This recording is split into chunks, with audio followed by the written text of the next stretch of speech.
Seluruh kelas sedang mengikuti ujian kekuatan fisik. Untuk lulus, semua orang membeli stimulan dari guru kecuali MC kita. Dia tidak mampu membeli stimulan mahal itu. Saat ujian dimulai, yang lain hampir tidak bisa melakukan 30 pull-up dengan beban pergelangan tangan ajaib. Mereka berusaha sekuat tenaga, tetapi itulah batas mereka. Saat giliran MC kita, guru memutuskan untuk membalas dendam padanya karena tidak membeli stimulan dan meningkatkan berat pada gelang ajaib berkali-kali lipat. Tapi itu tidak menghentikan MC. Dia dengan mudah melakukan 100 pull-up yang mempermalukan semua orang.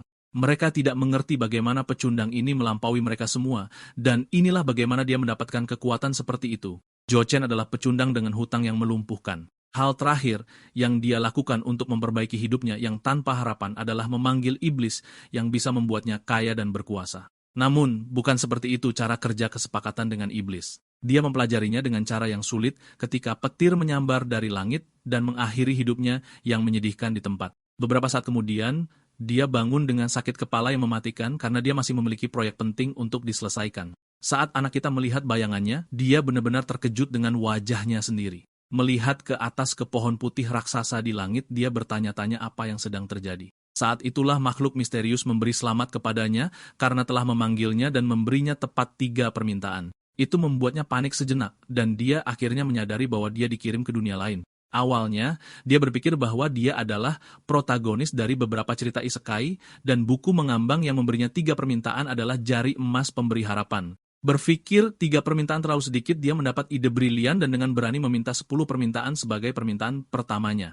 Mendengar itu, buku iblis menjadi bersemangat ketika dengan cepat menyadari bahwa ini bukan pemanggil aslinya. Iblis berubah menjadi wujud aslinya setelah menyadari jiwa baru telah memasuki tubuh Zhou. Anak kita bingung dan mengompol setelah melihat monster itu, yang mengatakan kepadanya bahwa dia melahap jiwa asli tubuh dan seharusnya mengambil alihnya. Dia dengan cepat menyadari dia dikirim ke dunia yang salah. Dia mencoba keluar dari sana secepat mungkin. Namun, iblis menjentikan jarinya dan langsung membakar tubuhnya karena bahkan memikirkan untuk melanggar kontrak akan menyebabkan dia menderita hukuman neraka yang tak berujung.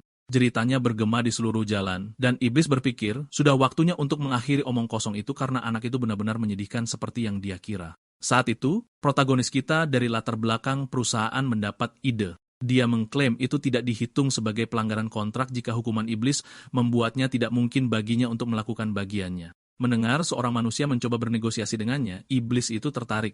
Zhou menyeringai, mengatakan bahwa dia akan mengambil alih tubuhnya dengan paksa jika itu mungkin. Dia dengan yakin mengklaim bahwa ini tidak lebih dari ujian kemauannya, dan dia membuktikan dirinya lebih dari layak. Pernyataan beraninya membuat iblis itu tertawa, dan ia menyatakan bahwa ia adalah manusia pertama yang bahkan berpikir untuk membuat kesepakatan dengan iblis itu sendiri. Tiba-tiba, dia mendapat kesempatan untuk menandatangani kontrak, dan iblis setuju untuk memberinya awal yang baru jika dia mencapai hanya salah satu dari keinginannya. Namun, bajingan itu juga membuat permintaan pertamanya untuk mendapatkan 1000 permintaan lagi. Iblis menggosoknya di wajahnya bahwa dia tidak punya pilihan selain menerima karena dia sudah mati jika tidak. Tanpa pilihan tersisa, dia memberitahu bos barunya bahwa kesepakatan selesai dan menandatangani kontrak dengan jiwanya sendiri sebagai taruhannya. Keesokan paginya, dia akhirnya mencapai apartemennya, berlarian seperti pecandu narkoba yang diserang anjing sepanjang malam. Bos barunya meninggalkannya tepat setelah kontrak selesai, tetapi dia memutuskan untuk menerimanya karena dia praktis seorang budak sekarang.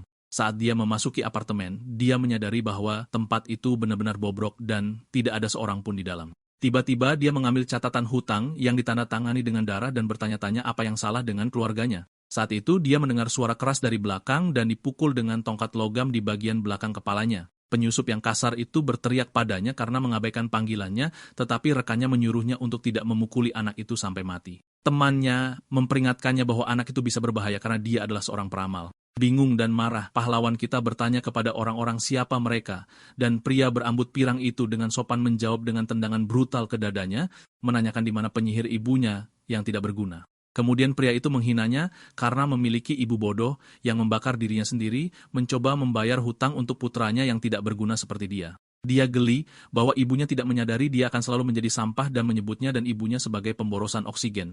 Tiba-tiba, Zhou ingat saat dari masa kecilnya ketika dia memberitahu ibunya dia tidak ingin menjadi pecundang lagi. Dia melihat mimpi buruk di mana ibunya bekerja sangat keras sehingga dia meninggal karena kelelahan dan khawatir jauh di lubuk hati bahwa itu mungkin saja terjadi suatu hari nanti. Ketika dia bertanya apa yang akan terjadi jika dia tidak terbangun sebagai peramal, ibunya hanya menyuruh Chen kecil untuk berhenti khawatir.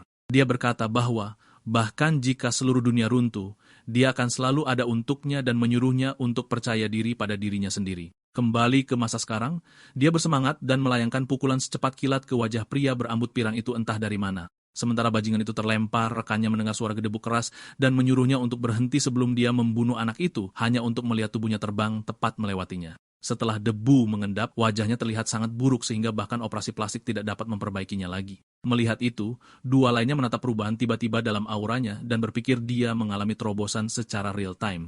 Sementara itu, anak kita memperlihatkan tatapan terdinginnya dan menyuruh para bajingan untuk menutup mulut kotor mereka. Memutuskan mereka perlu memberi pelajaran kepada bocah peringkat E. Preman itu berkata kepada Jun bahwa sudah waktunya untuk menyadarkannya dengan mematahkan satu atau dua kakinya. Anak kita menyadari bahwa mereka berbicara tentang kekuatannya dan mengira bahwa mereka mungkin tingkat yang lebih tinggi darinya. Saat Jun mengayunkan pipanya dari atas kepala, Joe melihatnya bergerak dalam gerakan lambat dan melompat keluar dari jalan dengan mudah. Dia kemudian muncul tepat di belakang gorila dengan sentuhan lembut lututnya ke wajah. Tendangan buasnya membuat orang bodoh itu terbang. Setelah itu, rekannya menyerang dari belakang sambil bertanya-tanya bagaimana seorang peringkat E bisa begitu gesit. Pria itu berpikir Joe tidak bisa melihatnya, jadi dia bertujuan untuk menghancurkan beberapa tulang rusuk. Namun, dia malah mendapatkan tulang rusuknya sendiri yang hancur oleh tendangan putar. Saat dia dibuang seperti sampah tadi malam, pria itu tidak bisa mempercayai apa yang sedang terjadi. Pria itu memohon belas kasihan kepada anak kita karena dia hanya datang atas perintah Lin Yu untuk mengumpulkan uang pinjaman. Mendengar itu, dia menyuruh rentenir itu untuk memberitahu bosnya bahwa dia akan mendapatkan uangnya pada waktunya, jadi dia perlu bersantai dan keluar dari hidupnya. Para preman itu bergidik mendengar kata-katanya dan dengan cepat berjalan keluar melalui pintu depan. Saat itu, Joe bertanya kepada iblis apakah dia ada di sana, dan Goldfinger terkejut amatir itu dapat merasakan kehadirannya. Dia menjawab bahwa dia dapat merasakan kekuatannya melonjak kuat melalui tubuhnya, dan iblis menyuruhnya untuk berterima kasih atas bantuannya. Anak kita dengan bersemangat menjilatnya dengan memanggil bos, dan mengatakan dia tidak perlu takut pada siapapun jika dia meminjam kekuatannya. Itu membuat iblis itu kesal, karena seorang manusia rendahan bahkan tidak berani memikirkan tentang menggunakan kekuatan yang bisa dengan mudah mengakhiri hidupnya jika dia menggunakannya melebihi batasnya. Shu terkejut mendengar itu, dan dia bertanya kepada bos bagaimana dia bisa mengabulkan permintaannya jika dia tidak cukup kuat. Goldfinger meyakinkannya bahwa dia akan menjadi lebih kuat dari hadiah, tetapi memperingatkannya untuk melupakan menggunakan kekuatannya untuk saat ini. Pahlawan kita cukup kecewa setelah mendengar itu, tetapi Goldfinger berpikir dalam hati betapa gilanya dia menggunakan kekuatannya. Itu membuatnya bertanya-tanya apakah Joe diam-diam adalah pasangan yang ditakdirkan untuknya. Setelah itu dia bertanya kepada bos tentang permintaan keduanya dan apa yang harus dia lakukan selanjutnya, tetapi iblis itu hanya menyuruhnya untuk melupakannya dan melakukan apapun yang dia inginkan untuk saat ini. Mendengar itu, dia menghela nafas karena ada banyak yang harus dia pelajari tentang dunia baru, dan sepertinya tubuh barunya tidak akan terlalu berguna. Dia mengeluarkan ponsel Joe untuk mendapatkan gambaran yang lebih baik tentang bagaimana sebenarnya kehidupan anak itu. Pertama, dia menyadari bahwa dia tidak mendapatkan satu pesan atau panggilan pun dari keluarganya. Tapi saat dia membuka pesan dari saudara perempuannya, dia benar-benar kehilangan kata-kata. Saudarinya mengirim pesan beberapa waktu lalu agar dia datang secepat mungkin karena ibu mereka koma. Kemudian di rumah sakit dia membuka pintu lebar-lebar dengan cemas. Di dalam, dia melihat seorang gadis yang sepertinya saudara perempuannya sedang membungkuk dengan khawatir di depan tempat tidur ibu mereka. Dia baru menyadari bahwa suasananya sangat tidak nyaman, yang masuk akal karena dia mengabaikan saudara perempuannya sebelumnya. Dia menghampirinya dan melihat wanita di tempat tidur yang seharusnya adalah ibunya. Dia tidak percaya betapa buruk keadaannya dibandingkan dengan ingatannya tentang ibunya, dan dia bertanya-tanya apakah ini semua salah Joe. Dengan ekspresi bersalah, dia meminta maaf kepada saudara perempuannya karena terlambat dan bertanya bagaimana keadaan ibu mereka, tetapi dia hanya tersenyum marah, bertanya alasan konyol apa yang akan dia berikan kali ini. Dia mengulangi semua alasan bodoh yang dia buat di masa lalu tentang pelatihan dan memanggil setan. Tiba-tiba, dia meledak padanya, tidak percaya bahwa dia bahkan tidak bisa datang untuk melihat ibunya yang koma karena dia bekerja keras untuk membayar pinjamannya. Dia terdiam ketika saudara perempuannya mengatakan bahwa ibu mereka hampir meninggal karena kehabisan uang untuk membayar tagihan rumah sakit setelah membayar hutangnya yang tak ada habisnya. Setelah melampiaskan segalanya, dia mengatakan sudah cukup dan memberinya kartu dengan biaya hidup selama 6 bulan, mengatakan dia akan mengurus ibu mereka sendiri. Dia berkeringat bingung bertanya apa artinya itu, dan saudara perempuannya dengan tenang mengatakan bahwa dia sudah mati baginya. Kemudian di luar, Goldfinger merasakan emosi gelapnya dan bertanya mengapa kata-kata gadis manusia itu sangat menyakitinya. Iblis itu meyakinkannya bahwa dia bukan penyebabnya, tetapi dia ingat bahwa saudara perempuan Joe mengingatkannya pada dirinya yang menyedihkan yang pernah melakukan kesalahan yang sama. Itu membuat bosnya tertawa, dan dia mengatakan kepadanya untuk tidak menunda rencananya. Mendengar itu, Joe bertanya kepadanya apakah menjadi lebih kuat akan menyelesaikan semua masalahnya, dan iblis itu menegaskan bahwa mereka semua akan hilang jika dia membuktikan bahwa dia memiliki apa yang diperlukan. Dengan itu, dia sepenuhnya bertekad untuk memulai pelatihan. Sementara itu, di sebuah klub malam, bos penagih hutang menyuruh sekretarisnya untuk membuat tim mereka bekerja cepat karena pelanggannya tidak akan menunggu. Tetapi sekretarisnya memberitahu dia bahwa seorang siswa benar-benar memukuli 3 anak buah mereka. Mendengar itu, gangster itu ingat bahwa anak buahnya mencoba mengumpulkan pembayaran sebelum tenggat waktu dan merusak reputasinya. Sekretarisnya mengatakan dia akan memberi mereka hukuman, tetapi dia juga menjelaskan itu adalah masalah serius karena siswa itu memukuli orang-orang yang jauh di atas levelnya. Itu menarik perhatian penuh bos, dan kemudian dia dengan cepat mengambil laporan dengan profil Joe di atasnya. Dia pikir anak itu jauh lebih kuat daripada yang dia tunjukkan karena tidak ada jumlah keterampilan yang bisa membuat level 2 menang melawan level 3.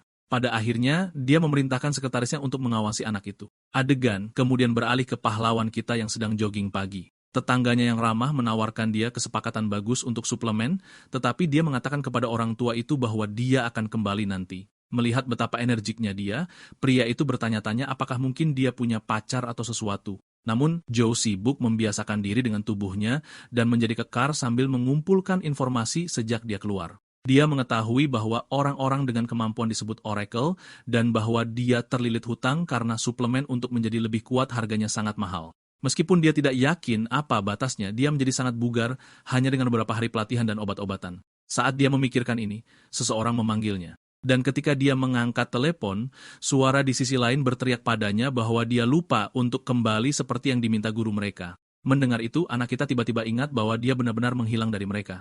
Keesokan harinya di sekolah, dia mengetahui ada 6 peringkat dari A hingga E, dan kamu harus mencapai level tertinggi dari peringkatmu untuk naik ke peringkat berikutnya yang membutuhkan upaya yang sangat besar. Karena perbedaannya yang sangat besar, dunia dibagi menjadi 5 lapisan di mana peringkat E dan orang biasa seperti dia berada di zona terluar. Sementara itu peringkat D dan lebih tinggi berada di lapisan dalam. Menyadari bahwa dia adalah sampah tingkat bawah, dia memutuskan untuk menjadi lebih kuat secepat mungkin sehingga dia bisa memasuki lapisan tengah dengan cepat. Tiba-tiba seorang Neandertal memukulnya dari belakang dengan ingus dan menertawakannya. Temannya bercanda bahwa anak kita terlihat sangat lemah, mereka mungkin bisa menghajarnya meskipun dia adalah Oracle level 1 seperti mereka. Mendengar itu, anak kita kesal karena monyet seperti mereka masih ada di dunia ini. Saat itu juga, guru muncul untuk kelas. Kemudian di luar dia meregangkan tubuh dan berpikir bahwa kehidupan sekolahnya berjalan cukup baik sejauh ini. Saat itu, seseorang memanggilnya dari belakang. Beberapa menit kemudian, pria ingus terkejut melihat anak kita berkelahi dengan pria terkuat di kelas mereka. Temannya tidak terkejut, karena dia sudah terbiasa melihat Joe berkelahi.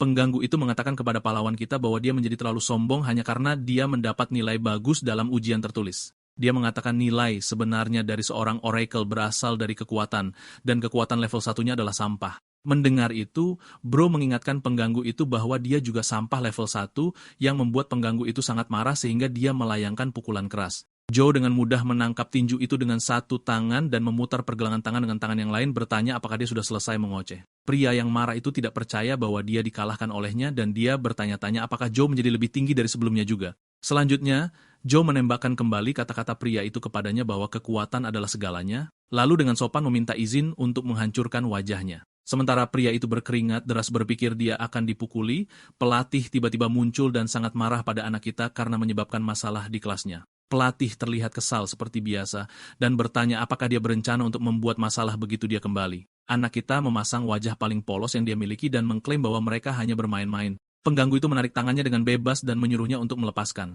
Melihat keadaan mereda, pelatih memperingatkan pahlawan kita untuk terakhir kalinya dan memerintahkan semua orang untuk berbaris untuk pengujian. Segera setelah itu, para siswa berkumpul di samping palang pull-up sementara pelatih Gigia mulai berbicara panjang lebar. Dia menyemangati mereka tentang turnamen yang akan datang melawan sekolah lain, menjanjikan bahwa hasil yang kuat tidak hanya akan membawa kemuliaan bagi sekolah, tetapi juga membuka pintu ke akademi elit. Di akhir pidatonya, dia dengan tidak tahu malu mulai mempromosikan suplemen ajaibnya seperti penipu yang dia adalah. Tantangan dimulai dengan pengganggu yang melakukan 50 pull-up dalam satu gerakan. Chu tidak terkesan dan mengatakan bahwa ini terasa lebih seperti tantangan TikTok daripada tes yang serius. Saat itu juga, sebuah suara memanggilnya bertanya apakah dia baik-baik saja. Perwakilan kelas mengakui dia khawatir karena dia mengabaikan pesannya selama berhari-hari. Dia dengan cepat mencoba menutupinya, mengatakan dia hanya ingin tahu tentang dia, tetapi anak kita meyakinkannya bahwa tidak ada yang terjadi. Mengalihkan topik, dia bertanya mengapa dia menolak untuk membeli suplemen mencurigakan guru. Joe dengan belak-belakan menjawab bahwa dia bangkrut. Dia mencoba memperingatkannya tentang konsekuensi dari melewatkan pembelian, tetapi namanya dipanggil sebelum dia bisa menyelesaikan. Mendoakannya semoga berhasil, dia mengirimnya pergi. Dia hanya berhasil melakukan 25 pull-up sebelum gagal, tetapi pelatih ingat dia membeli 2 botol darinya dan secara ajaib menaikkan skornya menjadi 35. Tiba-tiba anak kita menyadari bahwa inilah alasan sebenarnya setiap siswa membeli barang rongsokan yang terlalu mahal itu sejak awal. Jika tidak, mereka akan berisiko dikeluarkan. Akhirnya, Joe melangkah maju untuk gilirannya di palang. Pelatih menyipitkan matanya, sepenuhnya menyadari pahlawan kita tidak pernah membeli 1 botol pun. Senyum bengkok muncul di wajahnya saat dia memutuskan untuk memberikan contoh dengannya karena tidak membeli barang dagangannya yang jelek. Sementara itu, Joe mempelajari palang pull-up dan pelindung pergelangan tangan, mencatat bahwa mereka terlihat normal pada pandangan pertama, tetapi pasti ada trik di baliknya. Begitu dia memegang palang, matanya membelalak kaget. Tubuhnya tiba-tiba terasa lebih berat, dan dia dengan cepat menyadari bahwa kristal yang tertanam di pelindung pergelangan tangan menambah berat ekstra. Meski begitu, anak kita menolak untuk menyerah, menyadari bahwa kristal pasti memiliki batas berat. Menerobos, dia melanjutkan untuk memompa repetisi seperti itu bukan apa-apa. Murid-murid lain menatap tak percaya, terkejut bahwa yang disebut lemah bisa mengungguli mereka dengan mudah. Mereka jadi gila saat Joe melewati 100 repetisi, berteriak bahwa dia setidaknya harus berada di tingkat kedua. Saat dia akhirnya melepaskan bar, kerumunan mengerumuninya, menanyainya tanpa henti. Sementara itu, pelatih membeku kaku, bertanya-tanya apakah anak itu diam-diam memakai enhancer. Ketakutan muncul saat dia menyadari bahwa siswa mungkin tidak lagi membutuhkan suplemennya yang mencurigakan. Saat itu, dia memberikan senyum jahat, merencanakan rencana jahat untuk pahlawan kita. Adegan beralih ke kepala sekolah yang marah besar dalam panggilan telepon tentang pembatalan acara tingkat kedua mereka. Dia berpendapat bahwa sekolah kekurangan dana dan hampir tidak bertahan dengan siswa tingkat ketiga. Pria di ujung telepon dengan belak-belakan menjawab bahwa sistem sedang mencari oracle elit, itulah sebabnya uang itu disalurkan ke sekolah-sekolah top. Membanting telepon, kepala sekolah menutupi wajahnya dengan frustrasi, menyadari sekolah tidak memiliki dana untuk menghasilkan 1 oracle elit pun. Matanya tertuju pada kristal hitam yang terkunci dalam wadah kaca saat dia memutar otaknya tentang bagaimana menjaga sekolah tetap beroperasi. Pikiran itu terputus saat suara pelatih Gigia memanggil dari luar kantor. Pelatih berjalan masuk dan dengan bangga meletakkan daftar nama yang dia klaim akan naik menjadi Oracle Elite. Kepala sekolah memindai kertas itu dan segera melihat bahwa setiap orang yang terdaftar hampir tidak berada di tingkat pertama, namun pelatih menjual mereka sebagai anak ajaib. Pelatih kemudian mengatakan ada 1 siswa yang tidak layak menjadi Oracle dan kepala sekolah terpancing bertanya siapa itu. Kisah beralih kembali ke pahlawan kita berjalan menuju kantor kepala sekolah dengan iblis yang berlama-lama di sampingnya. Buku terkutuk itu bertanya apa yang dia lakukan kali ini, tetapi Joe tetap diam. Berdiri di luar pintu, dia ingat betapa jahatnya reputasi kepala sekolah dan berharap tidak ada hal buruk yang terjadi dari pertemuan ini. Tepat saat dia meraih pegangan, api muncul di depannya, membuatnya benar-benar lengah. Iblis menyala, senang bahwa keinginan yang dipicu yang dia sebutkan sebelumnya akhirnya muncul. Dia memerintahkan Joe untuk melacak objek itu dengan cepat, tetapi Joe mulai mengeluh tentang betapa buruknya waktu itu. Pikirannya terputus ketika kepala sekolah sendiri memecah kesunyian, menyuruhnya untuk berhenti membuang waktu dan segera masuk ke dalam. Melangkah masuk, Joe dengan sopan bertanya mengapa kepala sekolah memanggilnya. Pria itu membolak-balik catatan sekolahnya dan kemudian bertanya kepada siswa apa yang menurutnya dibutuhkan untuk menjadi seorang oracle. Tanpa menunggu jawaban, kepala sekolah menjawab sendiri mengatakan itu semua bermuara pada uang. Dia kemudian memberitahu Joe tanpa ragu sedikitpun untuk berhenti sekarang selagi dia masih unggul. Warna menghilang dari wajahnya, dan kepala sekolah melanjutkan dengan menjelaskan bahwa biaya untuk mengembangkan seorang oracle terlalu tinggi. Dia bersikeras bahwa Joe hanyalah anak miskin yang tidak mungkin bertahan di sini dalam jangka panjang. Dalam benaknya, dia berpikir lebih baik memotong kerugian dengan siswa yang lemah sekarang, dan dia bahkan bersedia mengembalikan biaya sekolah. Joe membutuhkan beberapa detik untuk memproses situasi. Sementara itu, mata iblis melebar saat dia tiba-tiba menyadari bahwa kristal itu adalah objeknya dan menyuruh pahlawan kita untuk mengambilnya. Dia diam-diam berbisik kepada buku terkutuk untuk mengambilnya sendiri, tetapi iblis segera mengingatkannya bahwa itu membutuhkan orang lain untuk bertindak. Joe berhenti, tenggelam dalam pikiran, menyadari bahwa dia benar-benar harus masuk ke zona kota tengah, yang berarti dia tidak mampu dikeluarkan di sini apapun yang terjadi.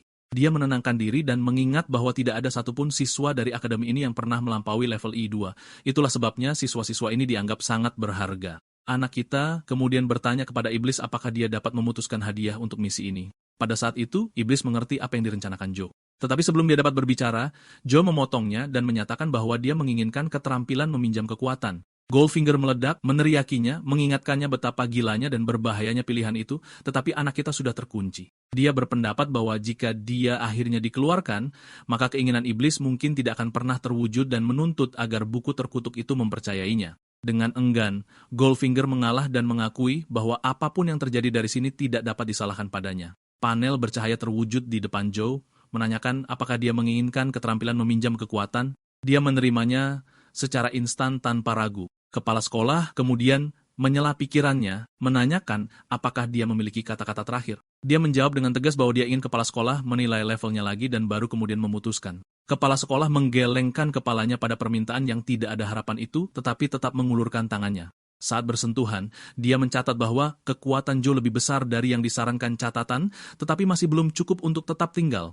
Menutup matanya, Joe menyadari ini adalah kesempatan terakhirnya, dan dengan putus asa mencoba menyerap energi bintang sebanyak mungkin. Dia kemudian mulai memancarkan aura murni mengejutkan kepala sekolah. Bahkan iblis pun terkejut, karena dia tidak pernah menyangka energi anak itu akan melampaui kekuatan yang dia pinjamkan padanya. Kepala sekolah terhuyung mundur karena terkejut mencoba memproses apa yang baru saja terjadi. Dia menyadari bahwa Joe entah bagaimana berhasil menerobos dan mencapai level keempat barusan. Menggertakkan giginya, pria itu mendapatkan kembali ketenangannya dan memanggil anak kita, menyuruhnya untuk berpartisipasi dalam turnamen sekolah yang akan datang. Joe berkedip karena terkejut, mencoba mencari tahu mengapa nada bicara kepala sekolah tiba-tiba berubah. Setelah keadaan menjadi tenang, dia menyimpulkan bahwa pria itu mungkin ingin menyeret Lee ke sekolah dari tempat sampah dan menggunakannya untuk pamer di depan Departemen Pendidikan. Kepala sekolah mengakui bahwa untuk memenuhi kebutuhan, dia ingin menyingkirkan siswa yang tidak berguna dan kemudian meminta maaf karena telah menangkap Joe dalam kekacauan ini. Sebagai hadiah, dia memberinya beasiswa penuh ditambah 6 botol suplemen setiap minggu.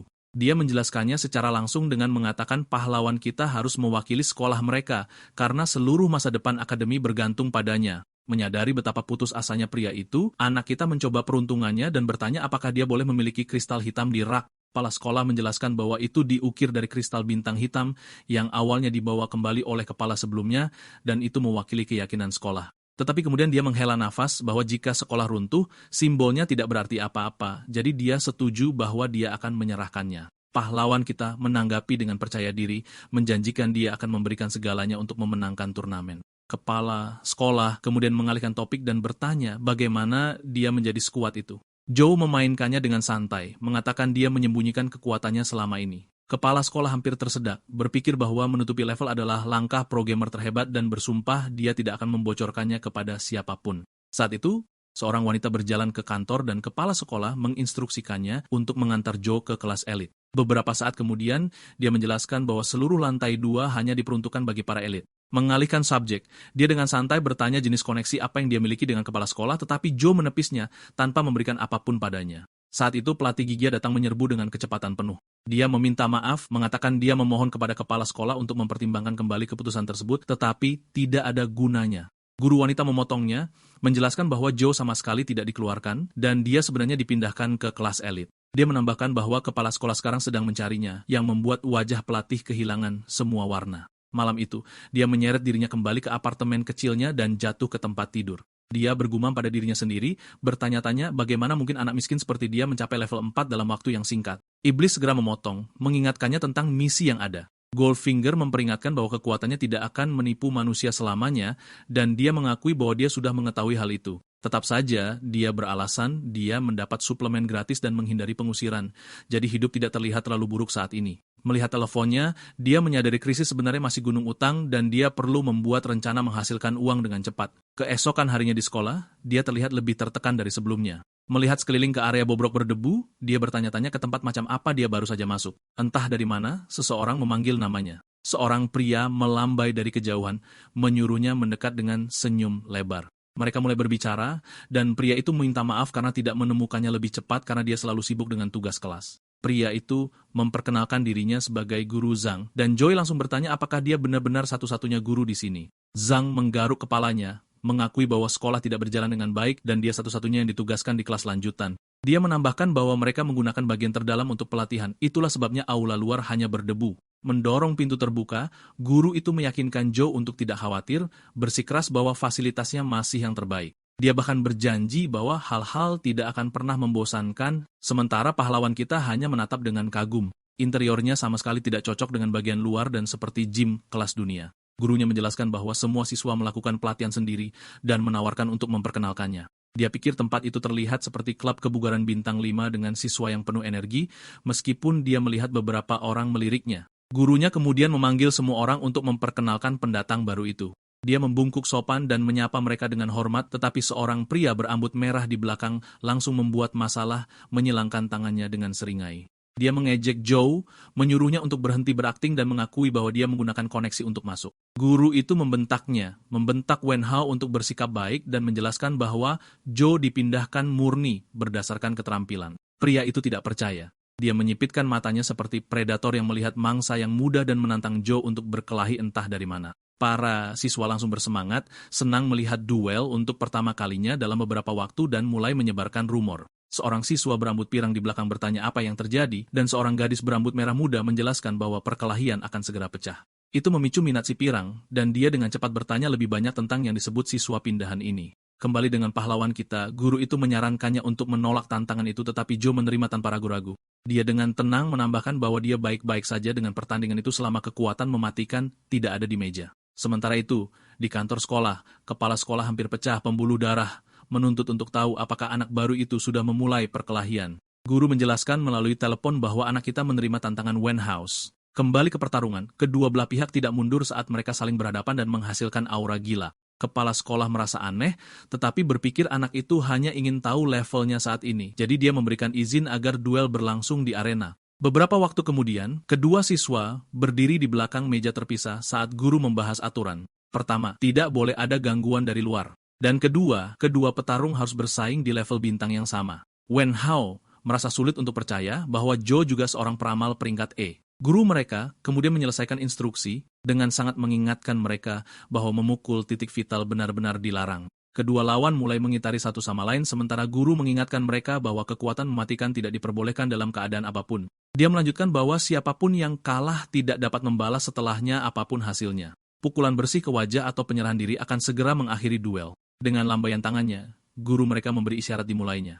Berharap untuk menyelesaikan dengan cepat, Wen menyerbu maju dan mengarah langsung ke lehernya. Dia bahkan tidak bergeming dan menangkap lengannya, melemparkannya sepenuhnya. Si rambut merah langsung berayun lagi, menyadari bahwa pria ini mungkin benar-benar orang yang tepat. Wen Hao melepaskan rentetan serangan tanpa henti, tetapi Joe lolos dari setiap serangan dengan presisi yang tenang. Frustrasi, Wen Hao tiba-tiba mengubah gigi dan mencoba mendaratkan tendangan. Kaki itu berputar di udara, dan si rambut merah melepaskan jurus andalannya, tendangan kait angin.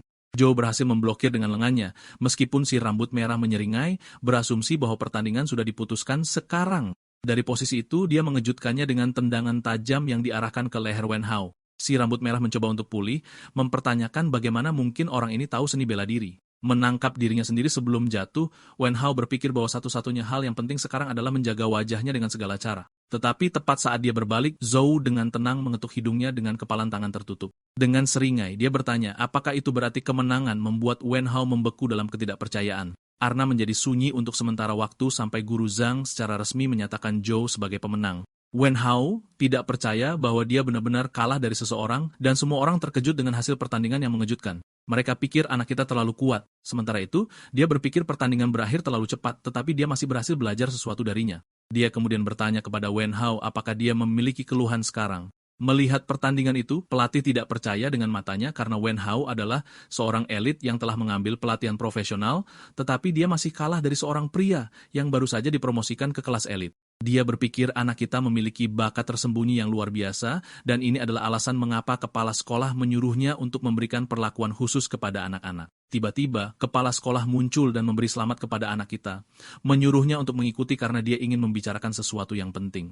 Gadis berambut merah muda itu tercengang melihat pemandangan ini, sementara pria berambut kuning mengatakan bahwa mereka pasti membutuhkan pria seperti dia di kru kuat mereka. Kepala sekolah bertanya kepada anak kita apakah dia menyukai kelas elit, dan dia menjawab bahwa selain siswa yang terlalu antusias, itu tidak ada yang terlalu istimewa. Kepala sekolah mengatakan bahwa dia akan terbiasa karena yang kuat selalu menarik perhatian. Dia juga menyarankannya untuk fokus pada pelatihannya, dan sekolah akan melakukan segala yang mungkin untuk membantunya. Mendengar ini, anak kita berpikir bahwa kepala sekolah sekarang mempercayainya, jadi dia memutuskan untuk bertanya, apakah dia tahu cara apapun di mana siswa dapat menghasilkan uang dengan cepat. Tetapi dia malah menyuruhnya untuk terus fokus pada pelatihan sehingga dia dapat memperoleh sejumlah uang yang lebih besar dalam jangka panjang, dan sekolah juga dapat membantu secara finansial jika keluarganya mengalami masa sulit. Anak kita mengatakan kepadanya bahwa itu tidak seperti itu dan berpikir bahwa sekarang dia harus menemukan cara lain, entah bagaimana. Ketika dia berlatih di gym, dia mengingatkan dirinya sendiri bahwa dia harus berhati-hati karena sekolah memiliki kebijakan yang sangat ketat terhadap pinjaman siswa.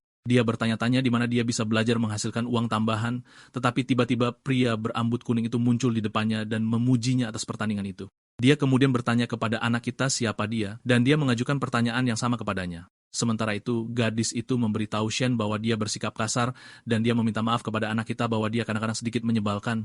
Dia memperkenalkan dirinya dengan mengatakan bahwa dia adalah Sue dan bahwa rasa sakit di sisinya adalah Shen. Dia mengatakan kepadanya bahwa mereka berdua adalah seniornya dan mereka dapat membantunya jika dia bingung tentang apapun. Pria menyebalkan itu kemudian mengatakan bahwa mereka adalah tim mulai sekarang dan dia adalah pemimpin tim, jadi dia secara pribadi akan menjaganya dengan baik. Dia kemudian bertanya kepada anak kita tentang teknik pertempuran yang dia gunakan melawan Wen Hao, tetapi pahlawan kita mengatakan bahwa dia tidak tahu apa-apa tentang teknik semacam itu sama sekali. Pemimpin itu terkejut ketika anak kita memberitahunya bahwa gerakan yang dia gunakan hanyalah refleks. Dia mengatakan bahwa Wen Hao akan marah ketika dia mengetahui hal ini, dan Sue dengan cepat mengatakan bahwa dia akan menjelaskannya kepadanya. Dia menjelaskan bahwa teknik pertempuran adalah gerakan super khusus yang dipelajari seseorang dari gulungan atau batu memori, dan semakin banyak penguasaan yang dimiliki seseorang atasnya, semakin kuat jadinya.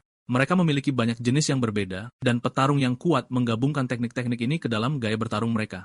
Shen kemudian memberitahunya bahwa Wen Hao menggunakan teknik pertempuran peringkat D dalam pertandingan itu, yang dikenal sebagai tendangan kait angin. Mendengar itu, anak kita berpikir bahwa itu pasti alasan mengapa dia tidak dapat memblokir tendangan itu dengan benar, dan dia akan memiliki peluang yang lebih besar untuk menang jika dia dapat memperoleh teknik semacam itu.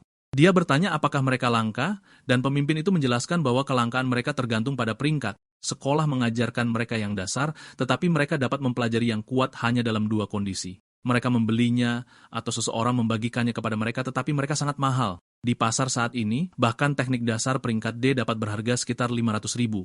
Memamerkan diri, mereka berdua memberitahunya bahwa mereka memiliki teknik pertempuran, dan mereka dapat menunjukkannya kepadanya jika dia ingin melihatnya. Joe berpikir bahwa mereka berdua pasti sangat kaya, karena jumlah sebesar itu bukan apa-apa bagi mereka. Tiba-tiba, dia tersadar bahwa dia bisa bertanya kepada mereka tentang berbagai cara menghasilkan uang dengan cepat. Dia bertanya apakah ada cara cepat untuk menghasilkan uang, tetapi dia bilang dia tidak ingin melakukan sesuatu yang ilegal seperti merampok bank. Shen mengatakan bahwa satu-satunya pilihannya adalah distrik Blackwater, tetapi Sue dengan cepat menyuruhnya untuk tidak mengucapkan omong kosong seperti itu. Dia kemudian mengatakan bahwa dia telah mendengar apapun bisa terjadi di sana, tetapi sekolah melarang siswa memasuki distrik itu. Setelah itu, pemimpin bertanya kepada anak kita berapa banyak uang yang dia butuhkan untuk teknik itu, dan dia mengatakan sekitar 300.000. Keduanya langsung memeriksa rekening mereka, tetapi mereka benar-benar bangkrut. Sementara itu, anak kita berpikir bahwa dia akan memeriksa distrik Blackwater sepulang sekolah, karena dia benar-benar membutuhkan uang sekarang. Dia mencapai distrik itu dengan menggunakan peta dan berpikir bahwa itu sangat dekat dengan rumahnya.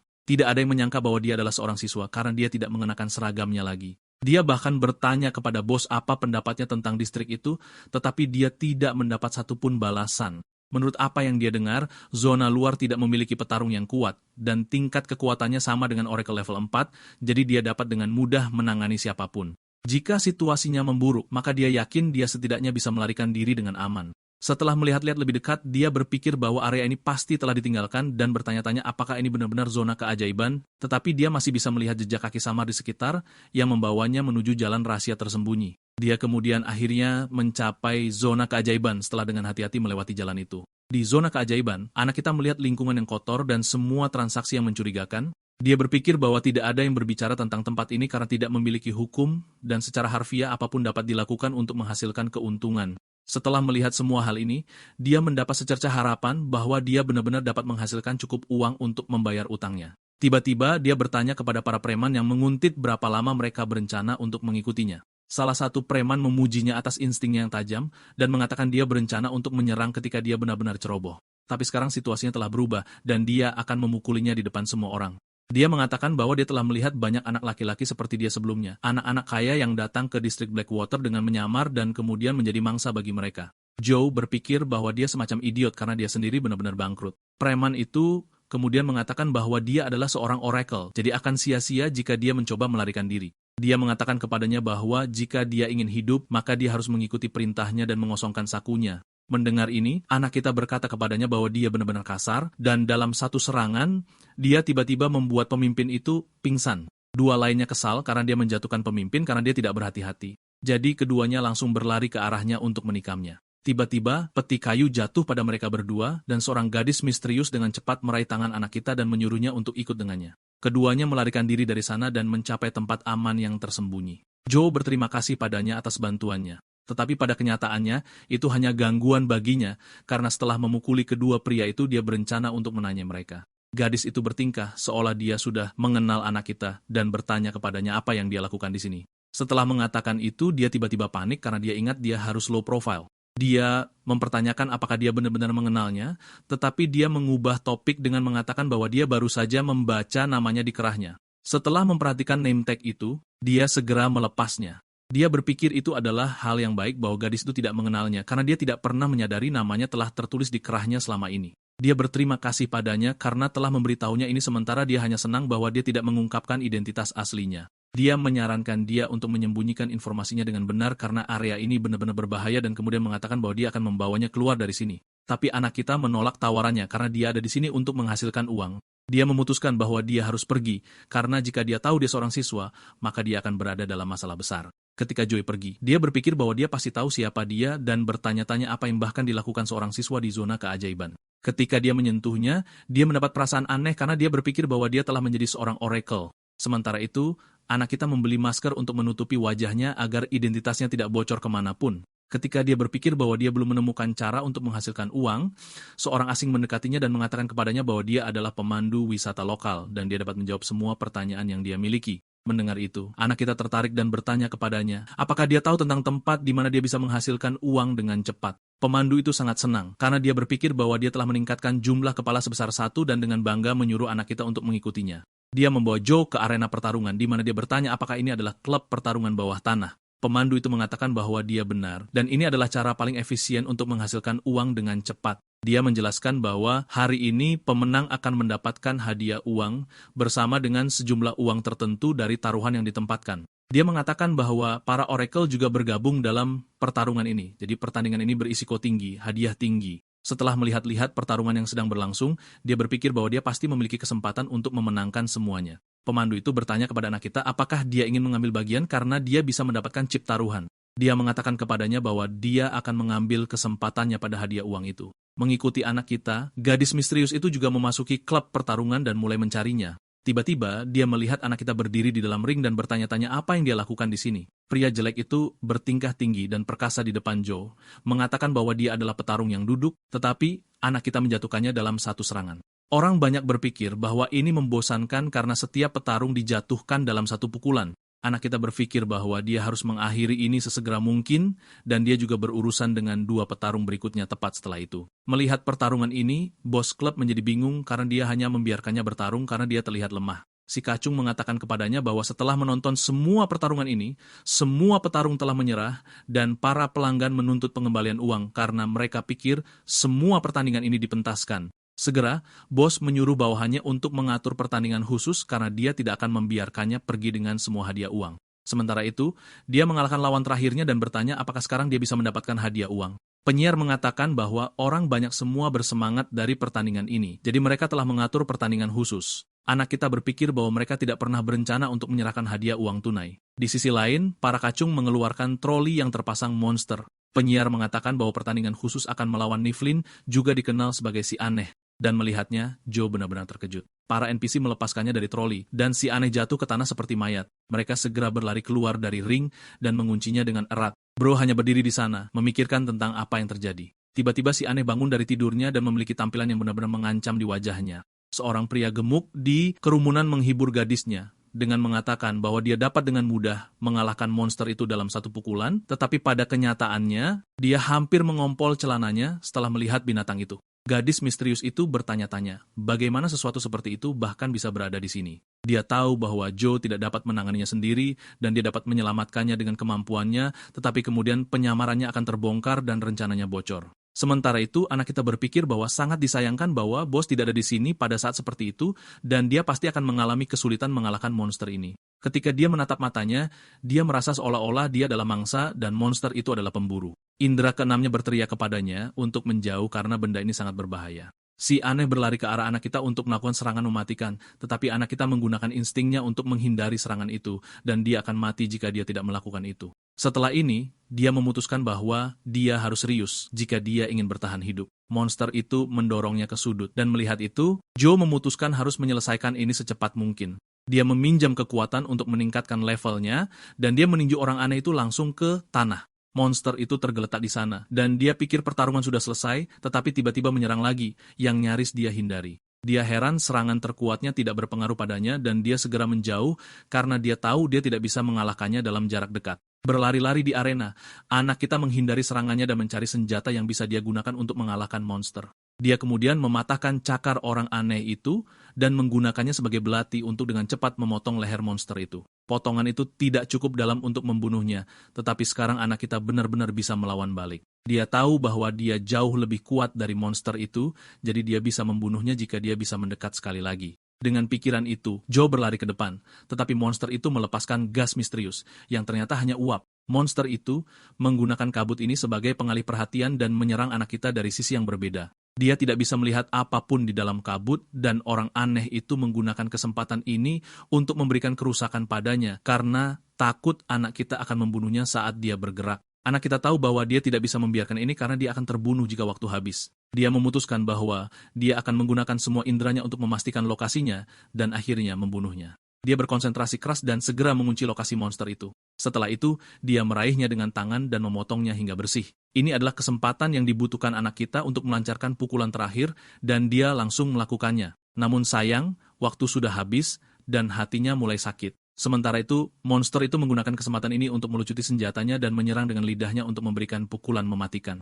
Anak kita masih belum menyerah, dan dia memutuskan untuk melampaui batasnya. Dia meminjam kekuatan lagi dan meraih monster itu dengan lidahnya, lalu dia mengayunkannya ke udara dan meraihnya dengan kedua rahangnya. Dia menggunakan semua kekuatannya untuk merobek monster itu hingga terbuka dan akhirnya membunuhnya. Sementara itu, para pejabat yang menonton melalui kamera tidak tahu apa yang mereka lihat. Bos bertanya dengan gugup apakah anak baru itu akhirnya kalah, tetapi wajahnya dengan cepat menjadi pucat. Di dalam tribun arena, gadis berambut putih itu menatap Joe dengan mata terbelalak, bertanya-tanya bagaimana dia bisa melakukan itu. Masih memegang kepala monster itu, dia menatap langsung ke kamera, dan tatapan kematian itu saja membuat para pejabat berkeringat dingin. Bos mulai panik, mengutuk bahwa dia menghabiskan banyak uang untuk mendatangkan petarung itu hanya agar anak itu menghancurkannya seperti tidak ada apa-apanya. Pembawa acara bergegas untuk memulihkan diri, memberi selamat kepada Joe dan menyuruhnya mengikuti staf untuk mengumpulkan hadiahnya. Beberapa waktu kemudian di belakang panggung, sebuah tas kerja berisi uang tunai duduk di depannya. Pejabat itu menjelaskan bahwa totalnya sekitar 500.000. Dia mengulurkan tangan untuk meraihnya, tetapi bos tiba-tiba membantingnya hingga tertutup. Dengan seringai yang teduh, dia menyatakan kesepakatan telah berubah, bahwa Joe menjadi petarung permanen dan mendapatkan jumlah penuh, atau dia pergi hanya dengan seperempatnya. Orangku menyipitkan matanya dan menuntut agar dia mengulangi itu. Bos membentak, berteriak bahwa semua kontesan lain melarikan diri setelah pertarungan itu dan prajurit kesayangannya menderita penyakit kehilangan kepala mendadak. Anak kita membalas bahwa ini bukan kesepakatan awal mereka. Dia mengingatkannya bahwa istilah itu mengatakan bahwa para petarung tidak bertanggung jawab jika lawan mereka mati di ring. Bertanya lagi apakah itu bukan kondisi yang disepakati, aura Joe saja menguras warna dari wajah pria itu. Memberikan getaran membunuh, dia menuntut pembayaran penuh atau akan ada konsekuensi. Setelah mendengar itu, bos mengeluarkan pistol untuk mengancamnya, tetapi dia bahkan tidak berkedip. Dalam satu gerakan, pahlawan kita membongkar senjata dan mematahkan jari preman itu. Berteriak kesakitan, bos memerintahkan anak buahnya untuk mengisi anak itu dengan peluru. Para bawahannya langsung menghunus senjata mereka, siap untuk menembak. Dia hanya menghela nafas kesal, tampak semakin jengkel dari detik ke detik. Di luar, gadis berambut putih itu menegang saat tembakan tiba-tiba meletus. Sesaat kemudian, seorang pria terlempar keluar jendela, terbang seperti kaleng soda kosong, menatap pengawal, tak sadarkan diri di tanah, kerumunan bertanya-tanya apakah semacam film sedang dibuat. Gadis berambut putih itu, bagaimanapun, mencurigai kekacauan ini adalah hasil karya Joe. Sementara itu, pahlawan kita menerobos para pengawal tanpa berpikir dua kali, tidak terpengaruh oleh fakta bahwa mereka memiliki senjata. Seorang preman botak mengangkat senjatanya untuk menembak, tetapi dia membanting kepalanya langsung menembus dinding sebagai gantinya. Menerobos keluar, dia lari dengan uang tunai di tangan sementara para preman di atas berteriak perintah untuk menangkapnya. Saat dia berlari melalui jalanan, dia menyadari dia mencapai batasnya dan tubuhnya melambat. Luka-lukanya juga perlahan menguras kekuatannya. Tiba-tiba, sebuah tangan meraih hoodie-nya dan menariknya ke gang sempit. Gadis dari sebelumnya dengan cepat membekap mulutnya saat para preman bergegas lewat tanpa menyadarinya.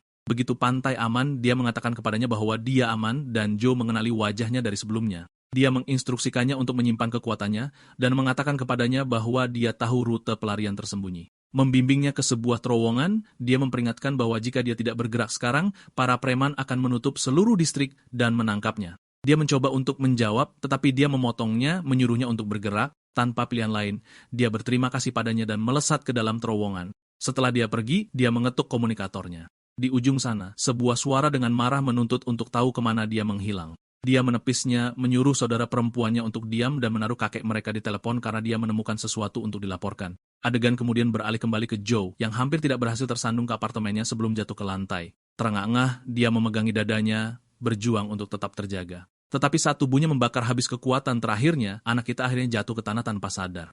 Dia hanyut ke dalam mimpi di mana ibunya meminta maaf karena berbohong tentang menjadi lebih baik. Kebenarannya lebih keras bahwa dia hanya memiliki beberapa tahun lagi paling banyak. Dia memberitahu putranya bahwa dia tidak menginginkan apapun selain melihatnya tumbuh, untuk bertemu anak-anaknya suatu hari nanti, untuk hanya menghabiskan sedikit lebih banyak waktu bersama. Ibu pahlawan kita meminta maaf lagi karena tidak memiliki kekuatan untuk tetap di sisinya, dan dia mengatakan kepadanya bahwa dia mencintainya lebih dari apapun di dunia ini.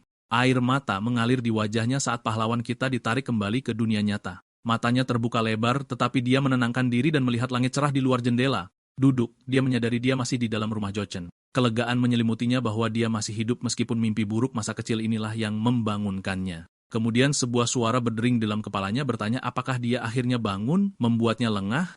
Dia kemudian bertanya kepada iblis di mana iblis itu berada beberapa hari terakhir ini, tetapi buku terkutuk itu menggumamkan alasan tentang bisnis. Sebaliknya, dia membalikan pertanyaan itu kembali menanyakan apa yang dia lakukan hingga tidak sadarkan diri selama 2 hari berturut-turut. Sebelum dia dapat menjawab, iblis itu menyatukannya bahwa dia menyelinap ke arena bawah tanah, membakar terlalu banyak energi, dan beradu dengan monster.